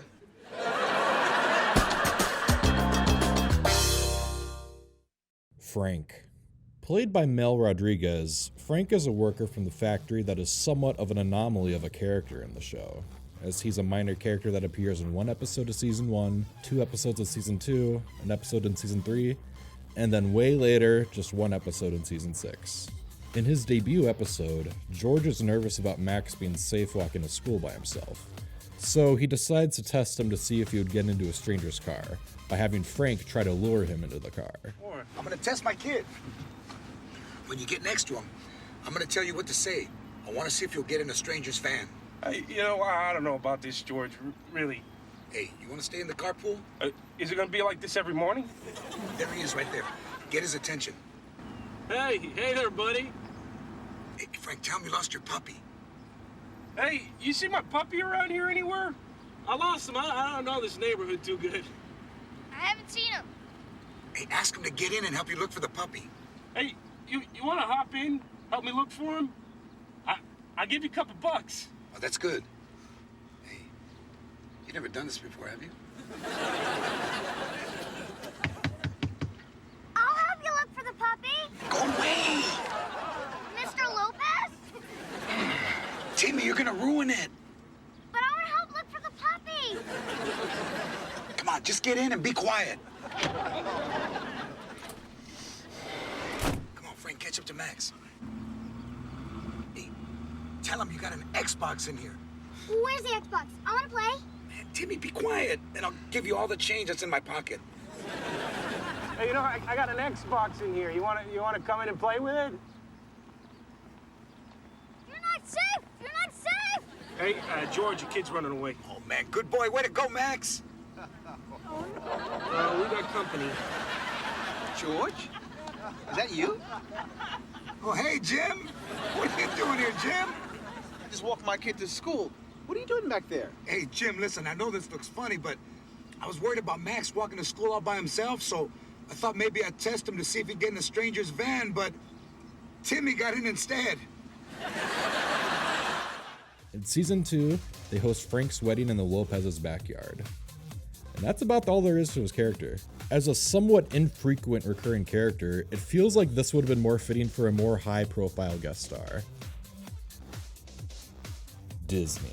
In season 3, episode 24, George gets his childhood wish of getting to go to Disneyland. As the show aired on ABC, this feels like product placement considering that the network is owned by Disney. It feels a bit on the nose given the Disney-themed transitions between scenes, which is the main reason for this entry being on the Iceberg in the first place. It is quite literally the odd one out of the entire series in that sense, where they change the transitions between scenes in a significant way in this episode. Ray Palmero. Ray Palmero is Angie's brother and Veronica's estranged father. Like the rest of the Palmero family, he hails from Miami. Appearing in just one episode of the show, Ray is played by Andy Garcia, and he plays a major role in this episode's story. So Ray is a con man, who is said to have never been there for his daughter, Veronica. However, he comes back into Veronica's life once he hears about her inheritance, saying that he wants to be a part of her life again after not seeing her for 5 years. Suspicious. He has apparently scammed many people out of money over the years, including George. He wins over Angie and Vic by finally paying back money he is owed to them for many years, and wins over George by gifting him an HD camcorder. Ray insists that he's a changed person, acknowledging that he has done some bad things in life but is trying to make amends with his family. He stresses to Vic that he has become successful by raising venture capital and is helping to start companies as opposed to actually conning people out of money. After spending time with Veronica for several days, he tries to get Veronica to use $2 million from her inheritance to start a handbag company with him. In order to do this, though, George has to sign the check, as he is in control of the inheritance. George is naturally incredibly suspicious of this request, but signs a check made out to Ray's corporation anyway. However, George sees through this plan and catches him trying to skip town with the money in the middle of the night. George tells him that he can't use the check anyway, as he signed it as Carlos Santana. George essentially convinces him to abandon this plan. The next day, Ray admits to Veronica that he can't put up the money for the business and that he can't accept any of her money. Then he leaves for Miami, never to be seen again on the show. Blue's Clues. So there is a blue paw print on the fridge in the break room of the factory that is identical to the paw print of Blue from the children's show Blue's Clues. Again, this is a detail that I think I noticed at a young age, and I expected there to be more information about it online somewhere, but there's pretty much nothing I could find. I at the very least expected a surface level connection of some kind, like through the production or whatever, but I could not find that either. Blue's Clues was produced by Nick Jr., while George Lopez was produced by Fortis Productions, Mohawk Productions, and Warner Brothers. So no direct connection there, even though George Lopez re-aired on Nick at Night. Chingy. Chingy is a rapper from St. Louis, Missouri that had a few hits in the 2000s, namely the song Right There, which hit number 2 on the Billboard Hot 100. Chingy appears as himself in Season 4, Episode 1. When George and Vic go to San Francisco to track down Carmen after she runs away. Carmen befriended one of Chingy's dancers, and this episode she's at this party with Chingy and a bunch of other people. George doesn't know who Chingy is, but Vic does, oddly enough. Is she okay, George? Hey, what is Chingy doing here? Despite resisting to let her go with her dad at first, after George announces that Carmen is only 15, the whole group wants nothing to do with her and lets her go home with her dad. This is an instance on the Iceberg where its low placement on the Iceberg is mainly due to my experience having watched the show as a kid. So when I first saw that episode, I had not heard of Chingy then, and even now, despite being an obsessive music listener, I still did not realize he was a real rapper until researching for this Iceberg. So yeah, super random cameo from Chingy. Lou Powers. Lou is the older brother of Jack and Mel Powers. He's played by Paul Gleason, who you might know best as the vice principal from The Breakfast Club. Lou left the Powers Brothers company many years ago, but still gets paid for having a minority stake in the company. He is said to be a financial genius, and in the episode he appears in, he's clearly an alcoholic. George reaches out to Lou when Max starts complaining about the dentist provided by the company's dental plan. After George fails to convince Jack and Mel to switch to another dental plan, he makes a desperate attempt to reach out to Lou to try and take control of the situation. Blaine McNamara. So Blaine is the father of Carmen's boyfriend, Jason McNamara, played by Stacy Keach. At a certain point in the show, he moves to Switzerland and Jason stays with the Lopez's while he finishes high school. Jason's dad is super rich and he flies in a private jet. In one episode, he flies back to Los Angeles to visit Jason. As Jason is an aspiring professional athlete, Blaine got him connected with a trainer that put him on a steroid regimen. Blaine pays for the Lopez's for letting Jason stay with them, and pays for damage Jason did after having roid rage. Benny isn't allowed back in Canada.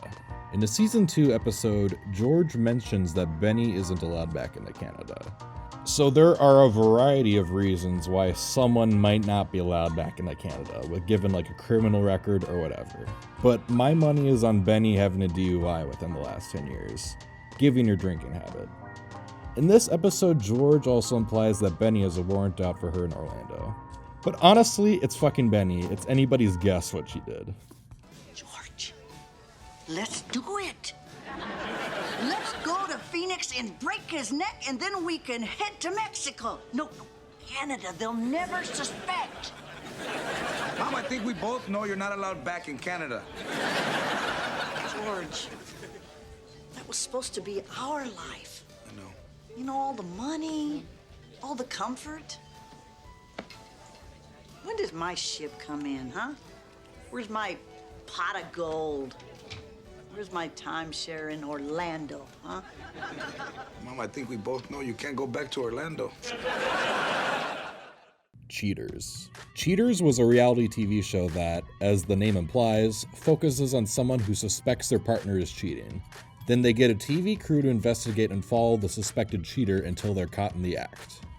In Season 6, Episode 6, Cheaters plays a major role in the episode.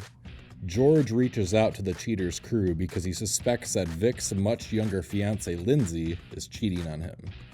Joey Greco, the long-running host of the show, appears on the episode, and the crew follows Lindsay and finds her cheating on Vic with a younger guy. When the Cheaters crew is filming in the Lopez's home, Benny says this, implying that she has probably been featured on the show before. Oh, no, not the Cheaters guys again!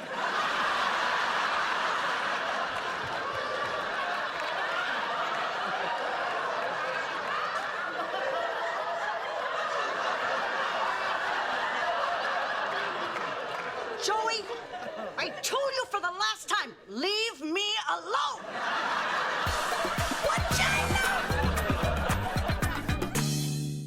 Joe Diaz. No, not that Joe Diaz. So Joe is Benny's older brother. In the episode where he's introduced, Benny reveals that he cheated her out of money 15 years ago. And when she finds out that he is dying, she couldn't care less. George recalls Joe showing up at the factory 2 years back, and him having this massive lump on his neck that is obviously something serious. When George asks about it, Joe says that he's treated it himself by drinking warm ginger ale instead of going to the doctor. George tries to get Benny to reconcile with her brother, and she resists at first, until George reminds her that he has Super Bowl tickets for that year, and Benny changes her mind. Come on, Mom. You know, he might not be using his Super Bowl tickets this year. He could give them to a forgiving sister. You know what? I need closure. After talking with Joe at his deathbed, Benny finds closure and acquires the Super Bowl tickets. But after realizing that Joe is the only person in her life that remembers her childhood other than her, she realizes that she doesn't really care about the tickets anymore and gives them to George. Unfortunately, George can't go to the game though, because it ends up being on the same day as Joe's funeral. Hilary Duff plays two different characters.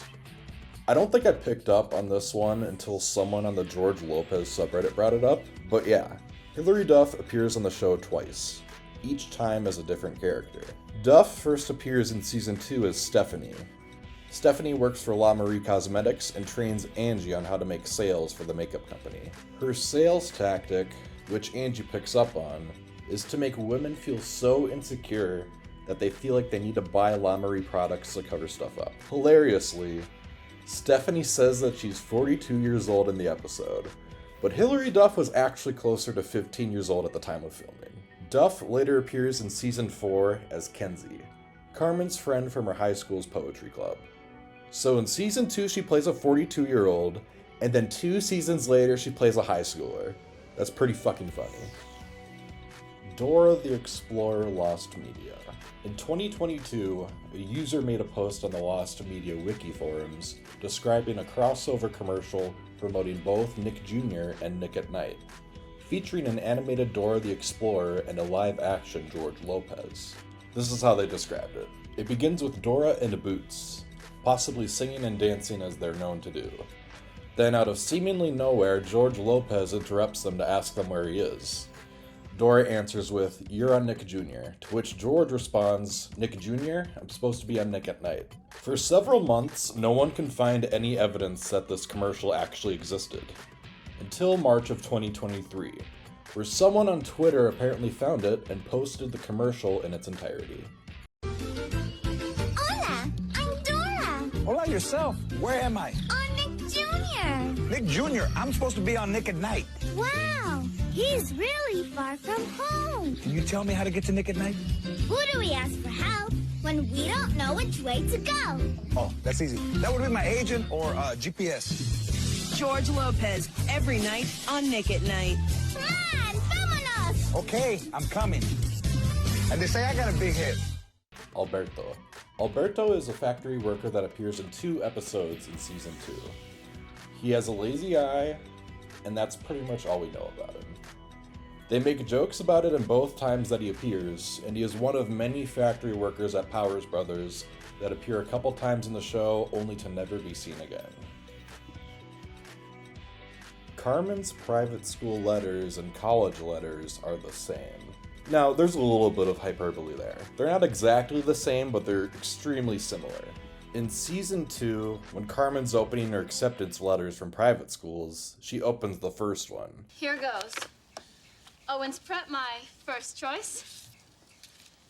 We're sorry to inform you. Oh, sorry, honey. Wait. That you've been summarily rejected. Carmen. Hold on. Then she opens the next one, saying that's actually her top choice. Hilltop. Okay, this one's really my first choice. Hey. Then she opens the final one, and that's the one that accepts her, Allendale. It's Allendale. They're all stuck-up snobs. This is the only one I really wanted! I gotta call Toby and tell her I'm going to the coolest, most exclusive school in Los Angeles.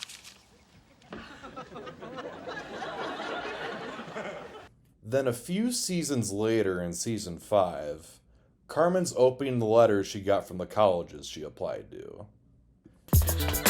Mom, I just got my letters from Northwestern Iowa and Columbia. Oh, it's gonna be a tough choice. They're all great colleges. Oh, Northwestern, my first choice, the only school I really want to go to.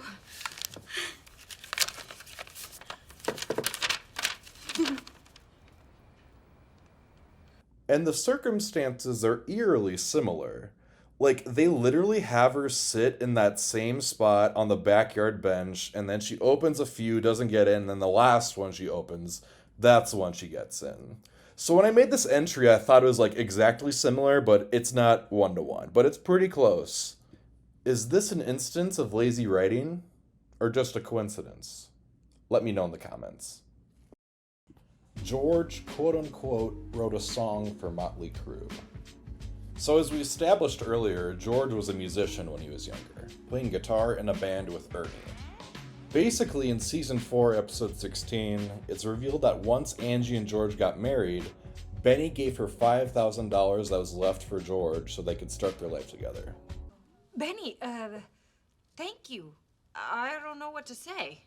Just keep your mouth shut. But George can't know about this. He'd be mad at me for taking money behind his back. Make something up. I mean, you told him you could handle the birth control, and he believed that. But I want him to walk out of here like a man, not because his wife found money and told him to go. So I'll make you mad enough to want to leave. Okay, I'll kick it up a notch. You mean you've been holding back? Clean it up, stupid!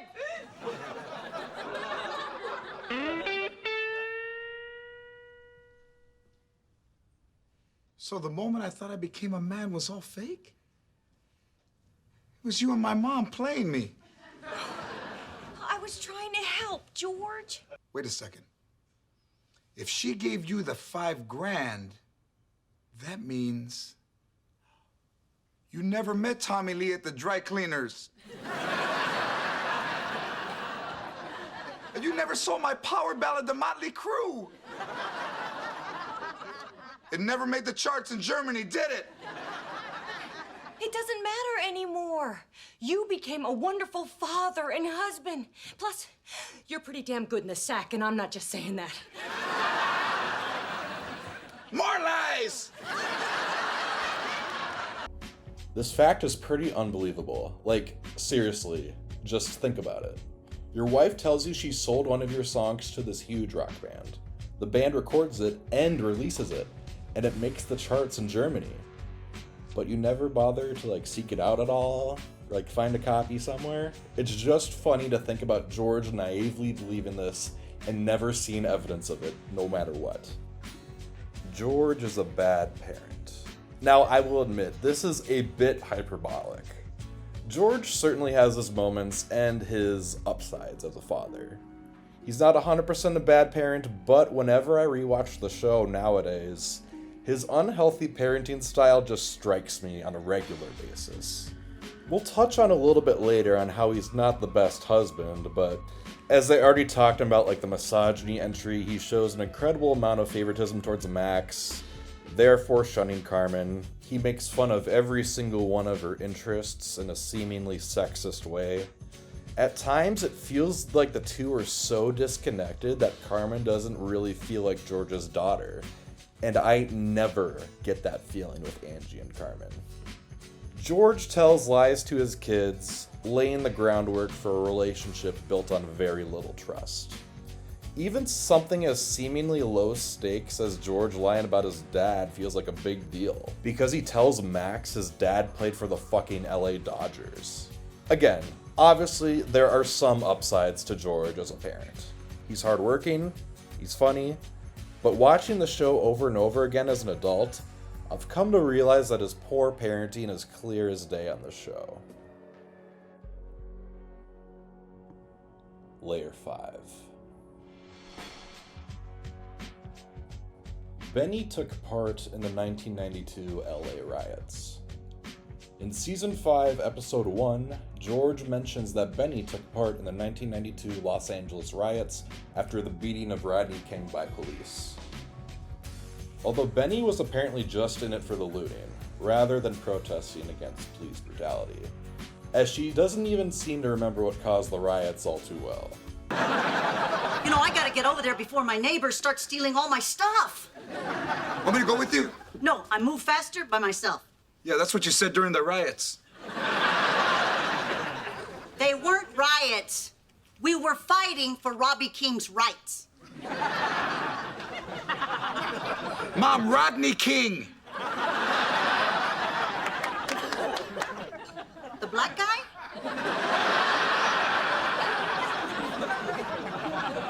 Suspicious package.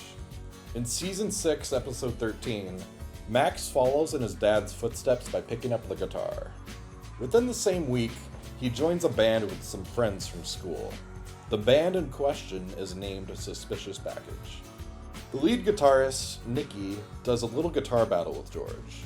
George then gets jealous that Nikki is teaching Max to play the guitar instead of him, and Max tells George that, Hey, Hey, Dad, I didn't want to say it in there, but Nicky thinks I should only jam with him now because then I won't pick up any sloppy habits. You understand, right? Yeah, of course. That's a good idea. You go back in there, man, and you rock with Nicky. Hey, I'm totally cool with that. Huh? I'm cool. I used to be a superhero. In an attempt to win Max over, George buys the band a PA system. Honestly, a pretty expensive and great gift for a band. Max then says George can be the sound guy. Then he hears their music, disappointed that it's not some hard rock. By the end of the episode, the guys kick Max out of the band because they really only let him into the band so they could have a place to practice. An age-old but true cliche of choosing band members. George then consoles Max, Max apologizes for everything, and they make up. A janitor died on George's desk. In a season 4 episode, George learns that Bill, the janitor at Powers Brothers, died on his desk. What's all this? Oh, it's a memorial to Bill the janitor. This is where it happened. He just killed over right here on your desk. He died on my desk? Huh?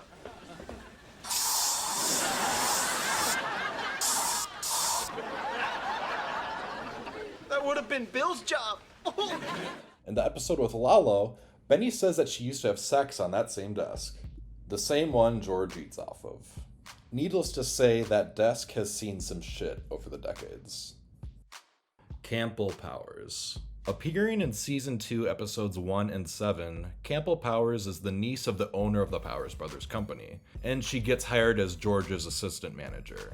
The Powers family tree feels like some ambiguous lore that the writers like to tap into from time to time. Hence why we see or hear about random family members like this sometimes, only to never see them again after an episode or two. I contemplated having a Powers like family tree as an entry in the Iceberg, but we might save that for the bonus video that I'll do after this whole thing is all said and done. Ginger. In the Season 2 episode The Wedding Dance, the one where George agrees to host Frank's wedding in his backyard, Ernie gets up the nerve to talk to this woman at Powers Brothers, named Ginger. Obviously, since it's Ernie, he's super awkward about it, but she's also pretty awkward too. We get to hear the inner monologues of both characters, and it turns out that Ginger actually likes Ernie back. Oh, Ginger, she's so beautiful. Ernie, be cool. Win her with words. So, you got a Twix. Yeah, it's a chocolate-covered cookie with caramel inside. Why did I just say that? Everybody knows what a Twix is. Bring up the wedding. Bring up the wedding. Are you gonna eat both of those? No, one's for later. He's got such cute ears. Why is he just standing there? Maybe he's gonna ask me out. Do it. Do it now. Are you going to the wedding? Yeah. Me too. All right. I got a date. Wow. Put some honey on those biscuits. At the end of the episode, they dance at Frank's wedding. It's one of the few times in the show where Ernie is actually smooth with the ladies. But of course, we never hear from her again.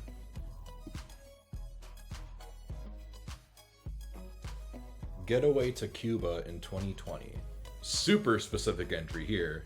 In the Season 3 episode Mementos, George accidentally throws out Angie's old mementos from her dead grandmother. And to make up for it, he gifts Angie tickets to a getaway to Cuba.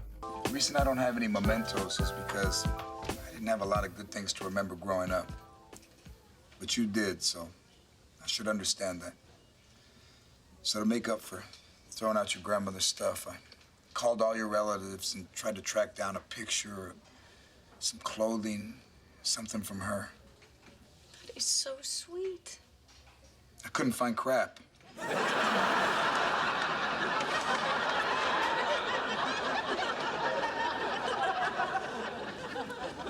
So instead, I made us a reservation for a little getaway.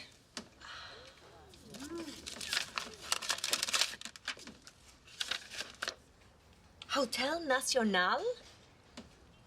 George, this is in Cuba. I want you to visit where your grandmother grew up. But I promised my dad I wouldn't go to Cuba until Castro was gone or I was part of an airborne invasion force.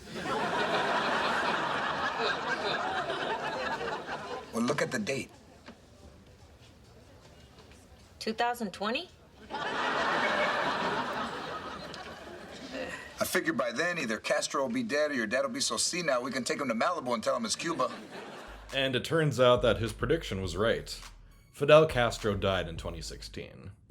But the Lopezes probably wouldn't have been able to go on this trip anyway because they booked it for 2020 and you know. Sapoidi. In season 3, Benny pulls this acronym out of fucking nowhere. The next time you feel a violent impulse, you need to sab. Stop. Assess. And breathe. I got one for you, George. Sapoidi. Shut Angie's pie hole or I'll do it.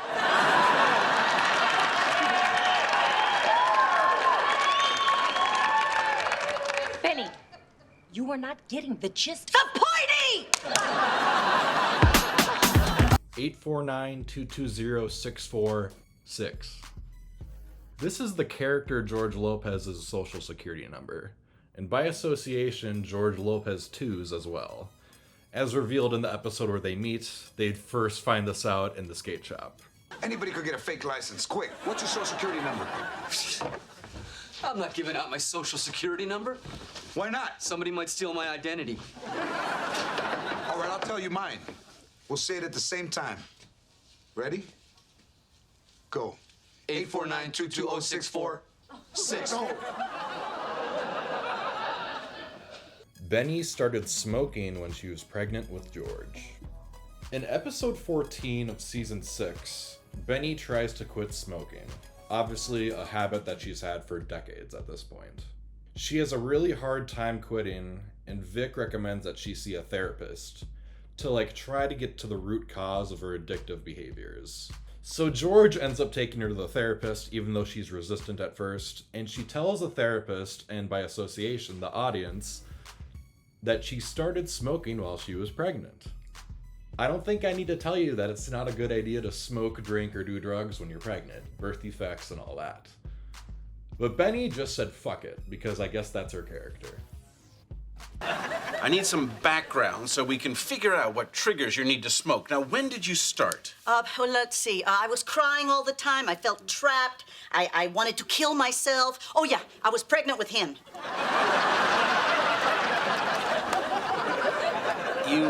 You started smoking when you were pregnant? Yeah, I was trying to keep off the weight. But after you had George, did you try to stop? Hell no, I needed to smoke. I had to hold down 2 jobs just to feed this bottomless pit over here. You never fed me. Thirsty's real location. So you know those establishing shots of Thirsty's? That's not like a set or anything, that is a real place. And it's not just a real building, it's a real bar, actually. This is Champ's Sports Pub in Burbank, California.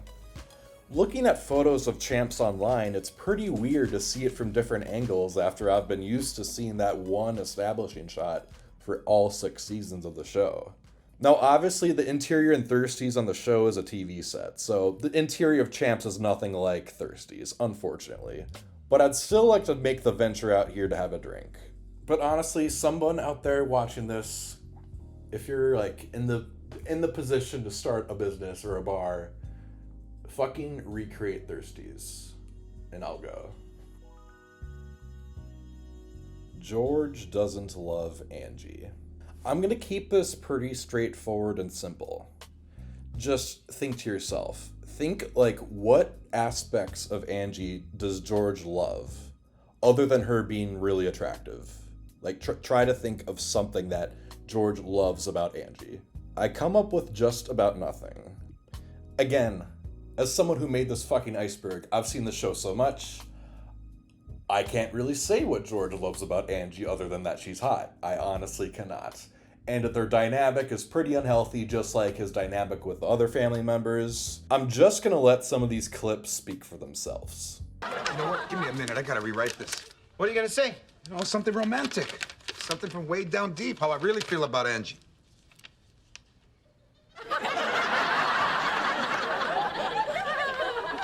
You got anything? You are unspoiled perfection. Your smile, your heart, your soul. Oh, slow down. You're an amazing wife, friend, and mother to my children. I don't deserve you. I really, really don't deserve you. So, in your heaven, there's no wife? Angie, it's heaven. I only promise till death. Selfish. Look, and I'm not saying I'm gonna ignore you up there. If I see you at the gates, I'm gonna say hello to you, or in the garden, you're walking by like that, and I'll be like, hey, what's up? Man, I can't imagine being Veronica's age and getting millions of dollars. You know what I would have done? I'd have bought a mansion with a grotto and lived like a king. It'd be dark, and in the middle of the night, you hear... And we would have been broke in a year. We? This is my rich guy's fantasy, Angie. We're not married. I got all kinds of sweet chicks in the grotto. We. Okay, you two break it up. But we're not doing anything wrong. You kiss Mom in front of people all the time. Okay, that's different, all right? We're married. It means nothing to us.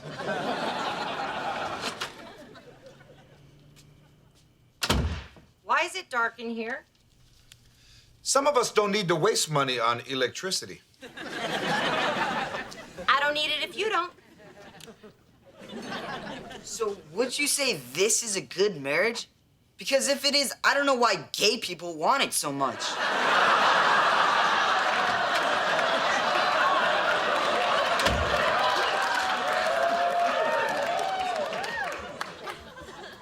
Unaired Season 6 episodes.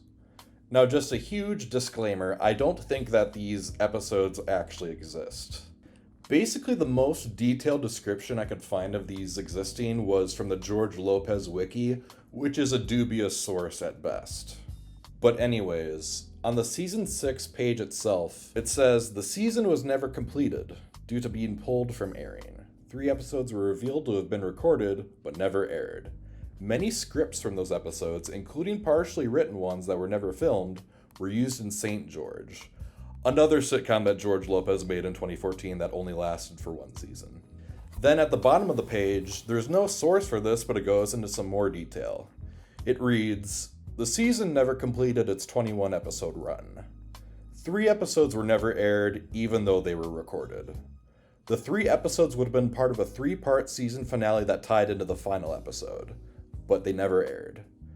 They have never aired even in reruns. However, in a blog post by George Lopez, he revealed that the 3 episodes were intended to start season 7 differently. So there's a few titles going around for these supposed lost episodes, and they're listed on the wiki as George is fired, George can't let Max go, and George gets a job. The trivia on the article reads, in George is fired, he is unexpectedly fired by the new owners of Powers Brothers. In George Can't Let Max Go, Max wants to move to Europe for a student exchange program.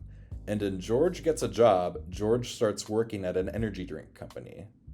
According to George Lopez, these episodes may be released on a DVD compilation once Season 6 is released on DVD, but cannot promise anything.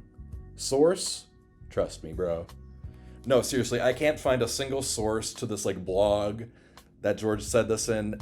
If anyone can, please leave it in the comments and let me know. But I cannot find anything for the life of me, and I think I've put more research into this than just about anybody has for this show.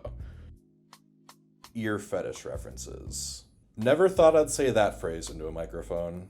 Anyways, across the show, there are a bunch of recurring references to erotic ear, biting, touching, and licking. At one point, Vic says he kind of has this fetish. It just stands out to me because, this feels like something George Lopez inserted into the show himself because it happens, somewhat often. I'm just gonna let the clips speak for themselves. Ow!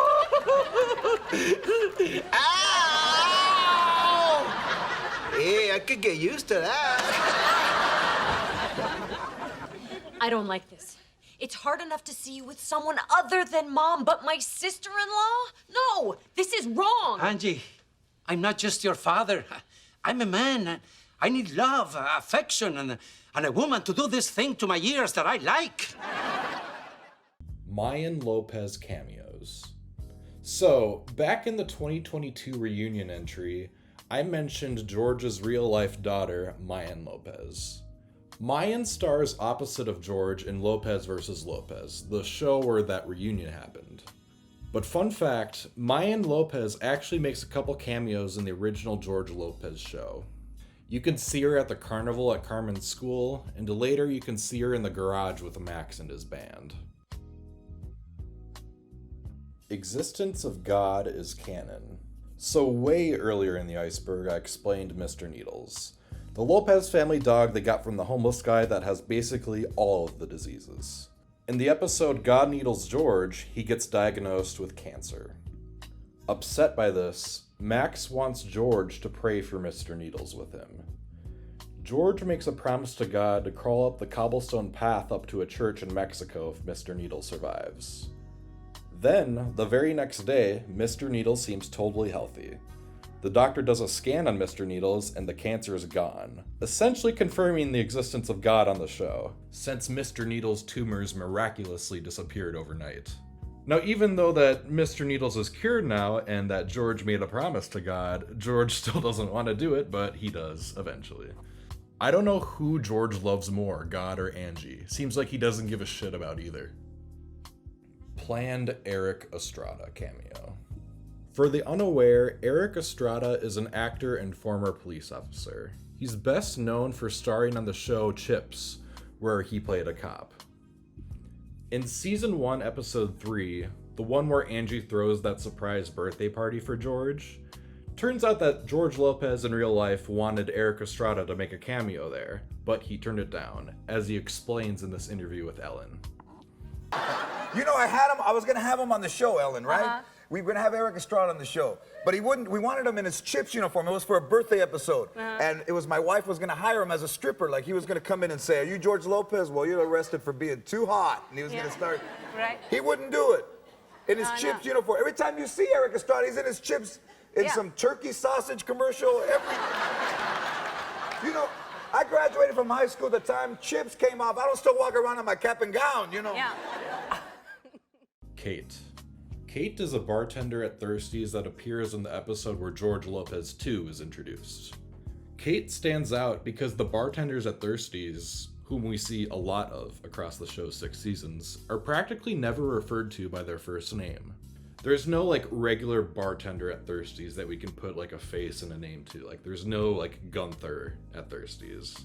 But for whatever reason, Kate got a name, which is actually the first name of the actress that plays her, Kate Orsini.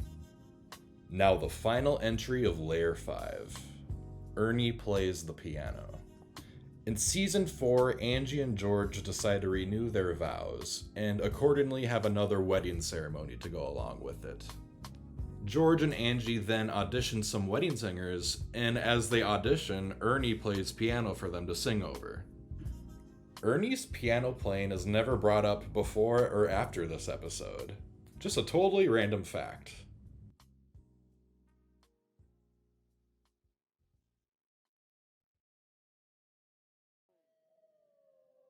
Layer 6. George is an alcoholic. Now, this is more of a theory, but when you watch this show, you see George drink quite a bit. Maybe not as much as Benny, but a lot. Alcoholism is partially genetic, so it wouldn't be crazy to say that George was predisposed to it, given that his mom is an obvious alcoholic. Given that some parts of George Lopez's real life have made their way into the show and the writing, I think this could be the case with the alcohol use as well. I don't think George has ever said he's an alcoholic or anything like that, but there have been instances where he's talked about struggling with alcohol use. And of course, there was that one incident at that casino in Canada where he just got way too fucked up. One definition of alcoholism is consuming around at least 15 drinks a week.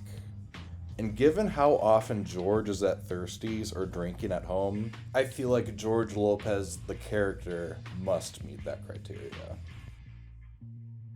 Michael Jackson. Now you might be asking yourself, what the hell does Michael Jackson have to do with the George Lopez show? Well, this entry right here specifically has to do with Michael Jackson's 2005 trial. Now, there's also a picture that I have with Michael Jackson. And George was asking me, he was like, man, you took a picture with Michael? He's like, oh, where did you meet him at? I was like, oh, we're in the studio in Las Vegas. So I asked George Lopez, I said, George, have you ever met Michael Jackson? And your answer was, in court. In court. So we're going to delve into an issue that is just about as divisive as politics. The allegations against Michael Jackson. For the purposes of this video, I'm going to keep this summary pretty straight, factual, and to the point, as I feel like I'm walking on eggshells already. The 2000s were a dark time for Michael for a variety of reasons. In 2005, he was charged with child molestation. Of course, Michael would be acquitted in the end, but there is actually a tie-in with the George Lopez show. To give some background on this, what really set this trial into gear was the 2003 documentary Living with Michael Jackson. In this documentary, Jackson is shown hanging out with a young boy named Gavin Arvizo. At one point, Arvizo was fighting a rare and deadly form of cancer, and Michael helped him out with his medical bills as Arvizo returned to health.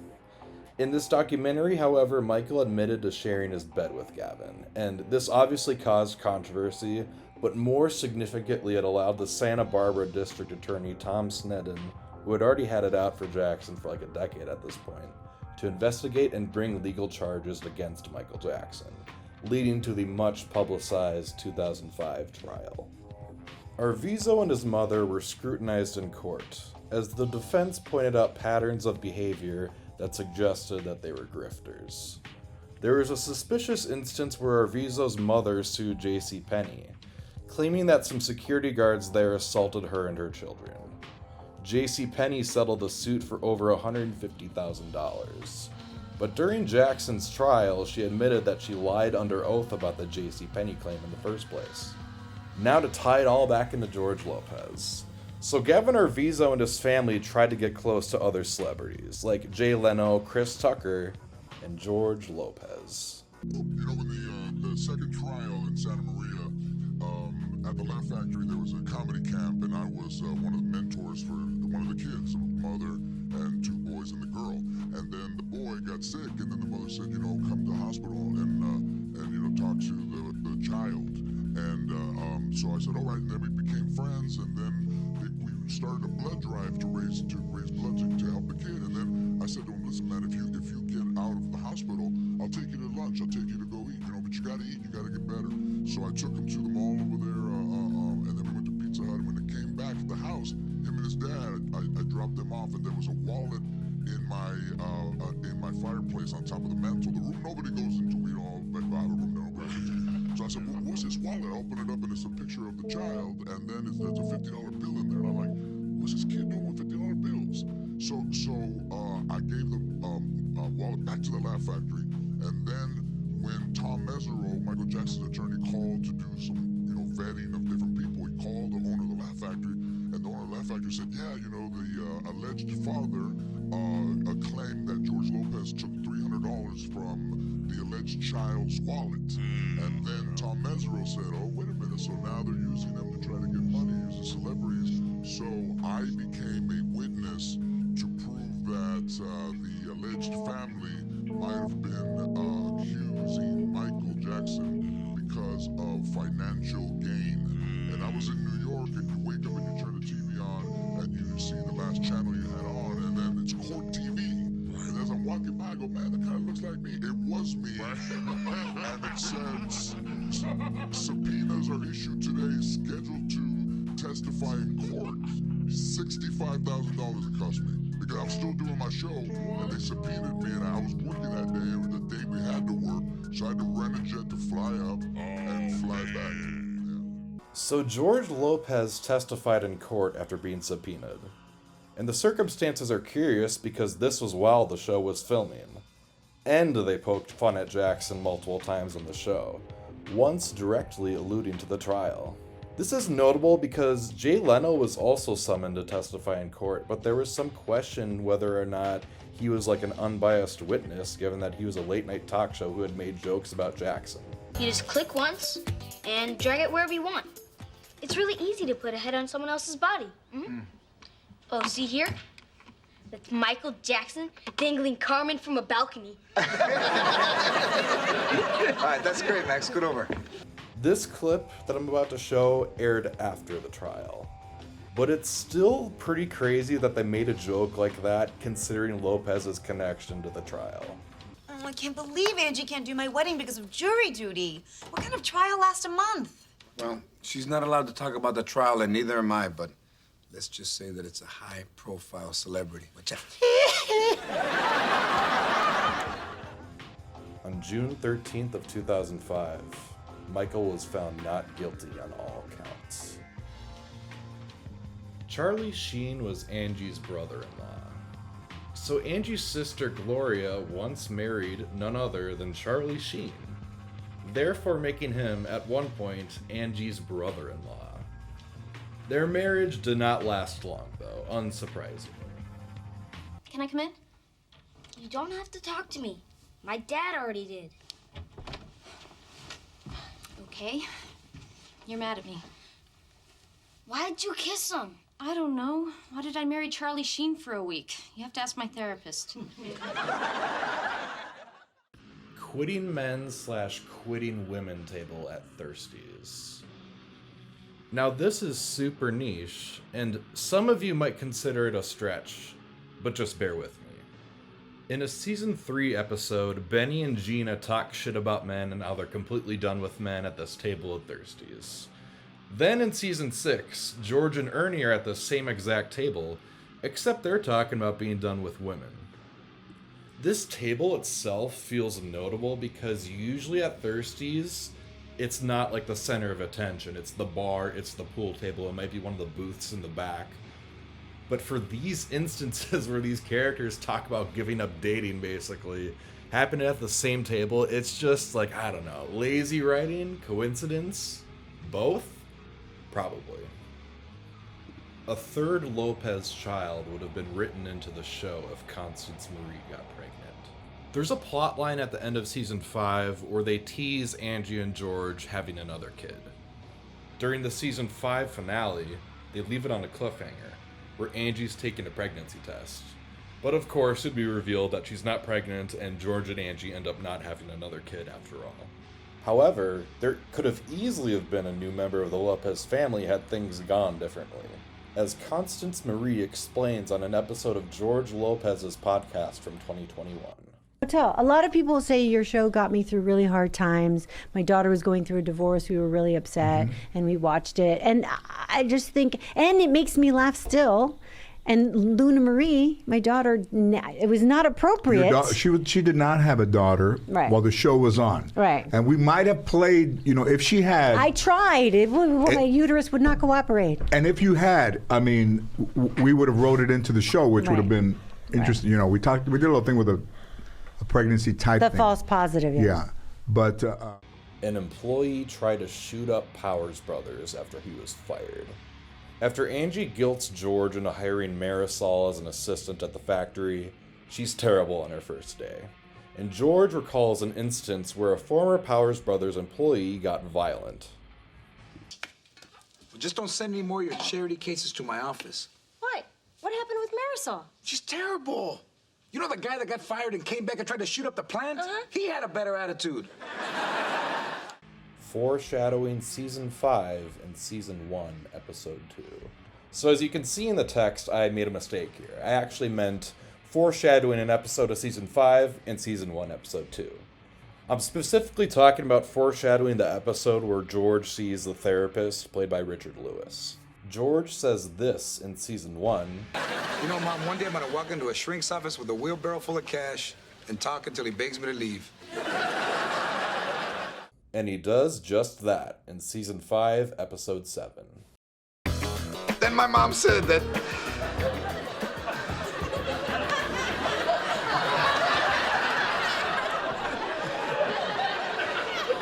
She said that my chicken pox was God punishing me for not making it to the potty. Mr. Lopez, school's over. I have to go. But I'm just getting started. Want to hear what happened to my first dog, Larry? Oh, God, no. I'm borderline depressive as it is.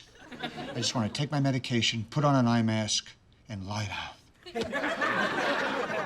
I can wait. No. Mr. Lopez, I was hard to deal with the school shooting, okay? Not the demon parade you have running around in there, you know what I mean? Look, if you want to see me again, you can meet me in my office. Would I have to pay for that? Yes, it's private practice, $150 an hour. Okay, well, I don't need any more therapy. Well, why don't we just stay friends and we can have lunch in your office once a week? I'll bring chicken. I don't think so. We could email each other. No. I am buddies. Bill Powers. Here we return to the elusive Powers Brothers family tree. Bill Powers is apparently the owner of the company. I can only assume that he was Jack and Mel's dad or older sibling. He's never seen on screen, but the only time he's acknowledged was when Campbell Powers introduces herself to George. Can I help you with something? Hi, you must be George. I'm your new assistant manager. Bill Powers hired me. Well, you must be somebody pretty special to get the owner of the company's attention, Miss. Powers. Campbell Powers. Well, you changed your name to the owner's last name. You really are a team player. Season 7 episode titles Reddit post. So, this is in red text for a reason. I think these are fake as fuck. But anyways, someone on the George Lopez subreddit claimed that they worked on the production of the show. And they made all these claims about how there was supposed to be a season 7 and they had complete episodes written, planned out, and everything. The most detailed piece of quote-unquote evidence we have is this supposed list of the episode titles for season 7 and their associated directors and writers. Even though pretty much everyone in the comments of that Reddit post seems to believe it, I'm still calling bullshit. I did some asking around, like with the supposed lost season 6 episodes, but again, I found nothing. At the end of the day, as far as we know, this is another Reddit trust me bro type situation. What's the use of having kids if you can't use them for parts? More than anything, this is just an insane quote to see or hear out of context. I can't believe you are even thinking about this. You're his son. Well, what if you end up with bad kidneys like him? Are you going to take the chance of just having one? Hey, I got 4 spare kidneys sleeping up in the room right now.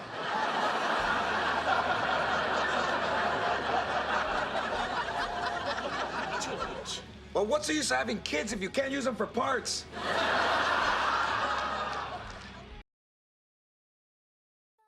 Layer 7.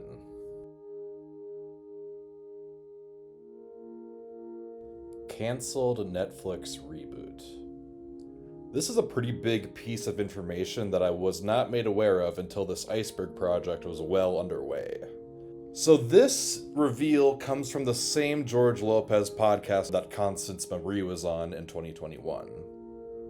I remember the president of Warner Brothers told me at about like 13, because I had an issue. I went to him directly, a man-to-man, and he said that I could either be a crazy actor and think everybody was out to get me, or I could go back and go to work. And I said, I'll go back and go to work. But that guy legitimately turned out to be detrimental to the show. He's not the president of Warner Brothers TV anymore, but...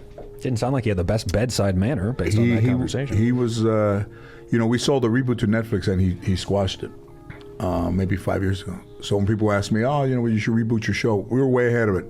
And this guy legitimately made a point to purposely not have the reboot ever happen. Was there any sort of rationale, or he's just someone who had approvals and he said no? No, I just think he never really was a fan of the show. I think he got to a point where it was doing well, and I mean, he pretended to be a fan. I mean, that's kind of what the thing is. He pretended to be a fan of the show, but then in reality, he said, have you guys go and sell this, have them come back and let's talk.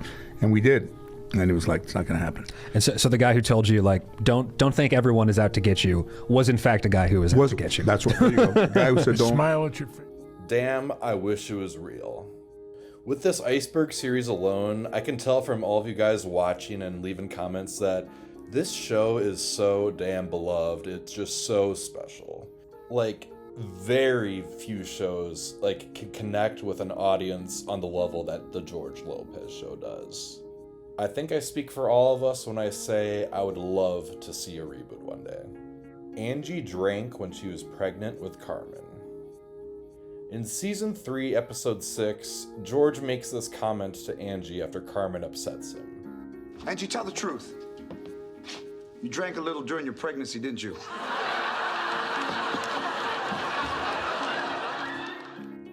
Then, Angie seems to confirm that she did indeed drink when she was pregnant with Carmen. 2 glasses of wine in 9 months. Benny is a murderer. I'm just gonna let the evidence speak for itself here. We had a gun in the house when you were a kid. What are you talking about? You remember Harriet? Harriet? I thought she was a friend of yours. You mean all those times you'd say Harriet and I are going shopping, and Harriet and I are going on a date, and Harriet and I were loaded last night? You were talking about a gun? Relax. Harriet's gone. I threw her off the Hoover Dam. Case closed. But why did you... Case closed.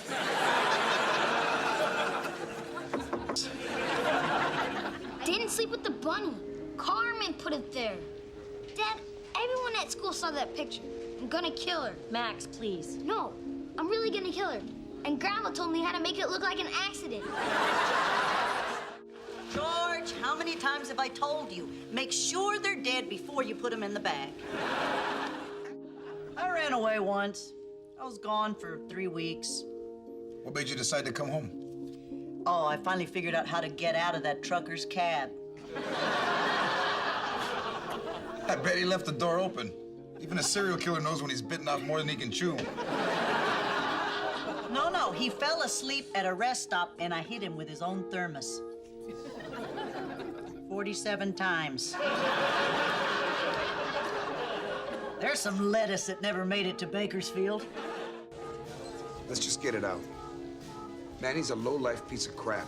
And I hated him for leaving us for another family. Mom, when I found out he had money and he never helped us, I wanted to break his neck. George, let's do it. Let's go to Phoenix and break his neck, and then we can head to Mexico. Benny has HIV. You're gonna miss me. No, I'm not. Mom, admit it, or I'll tell Wayne 2 of the 3 reasons why you can't donate blood.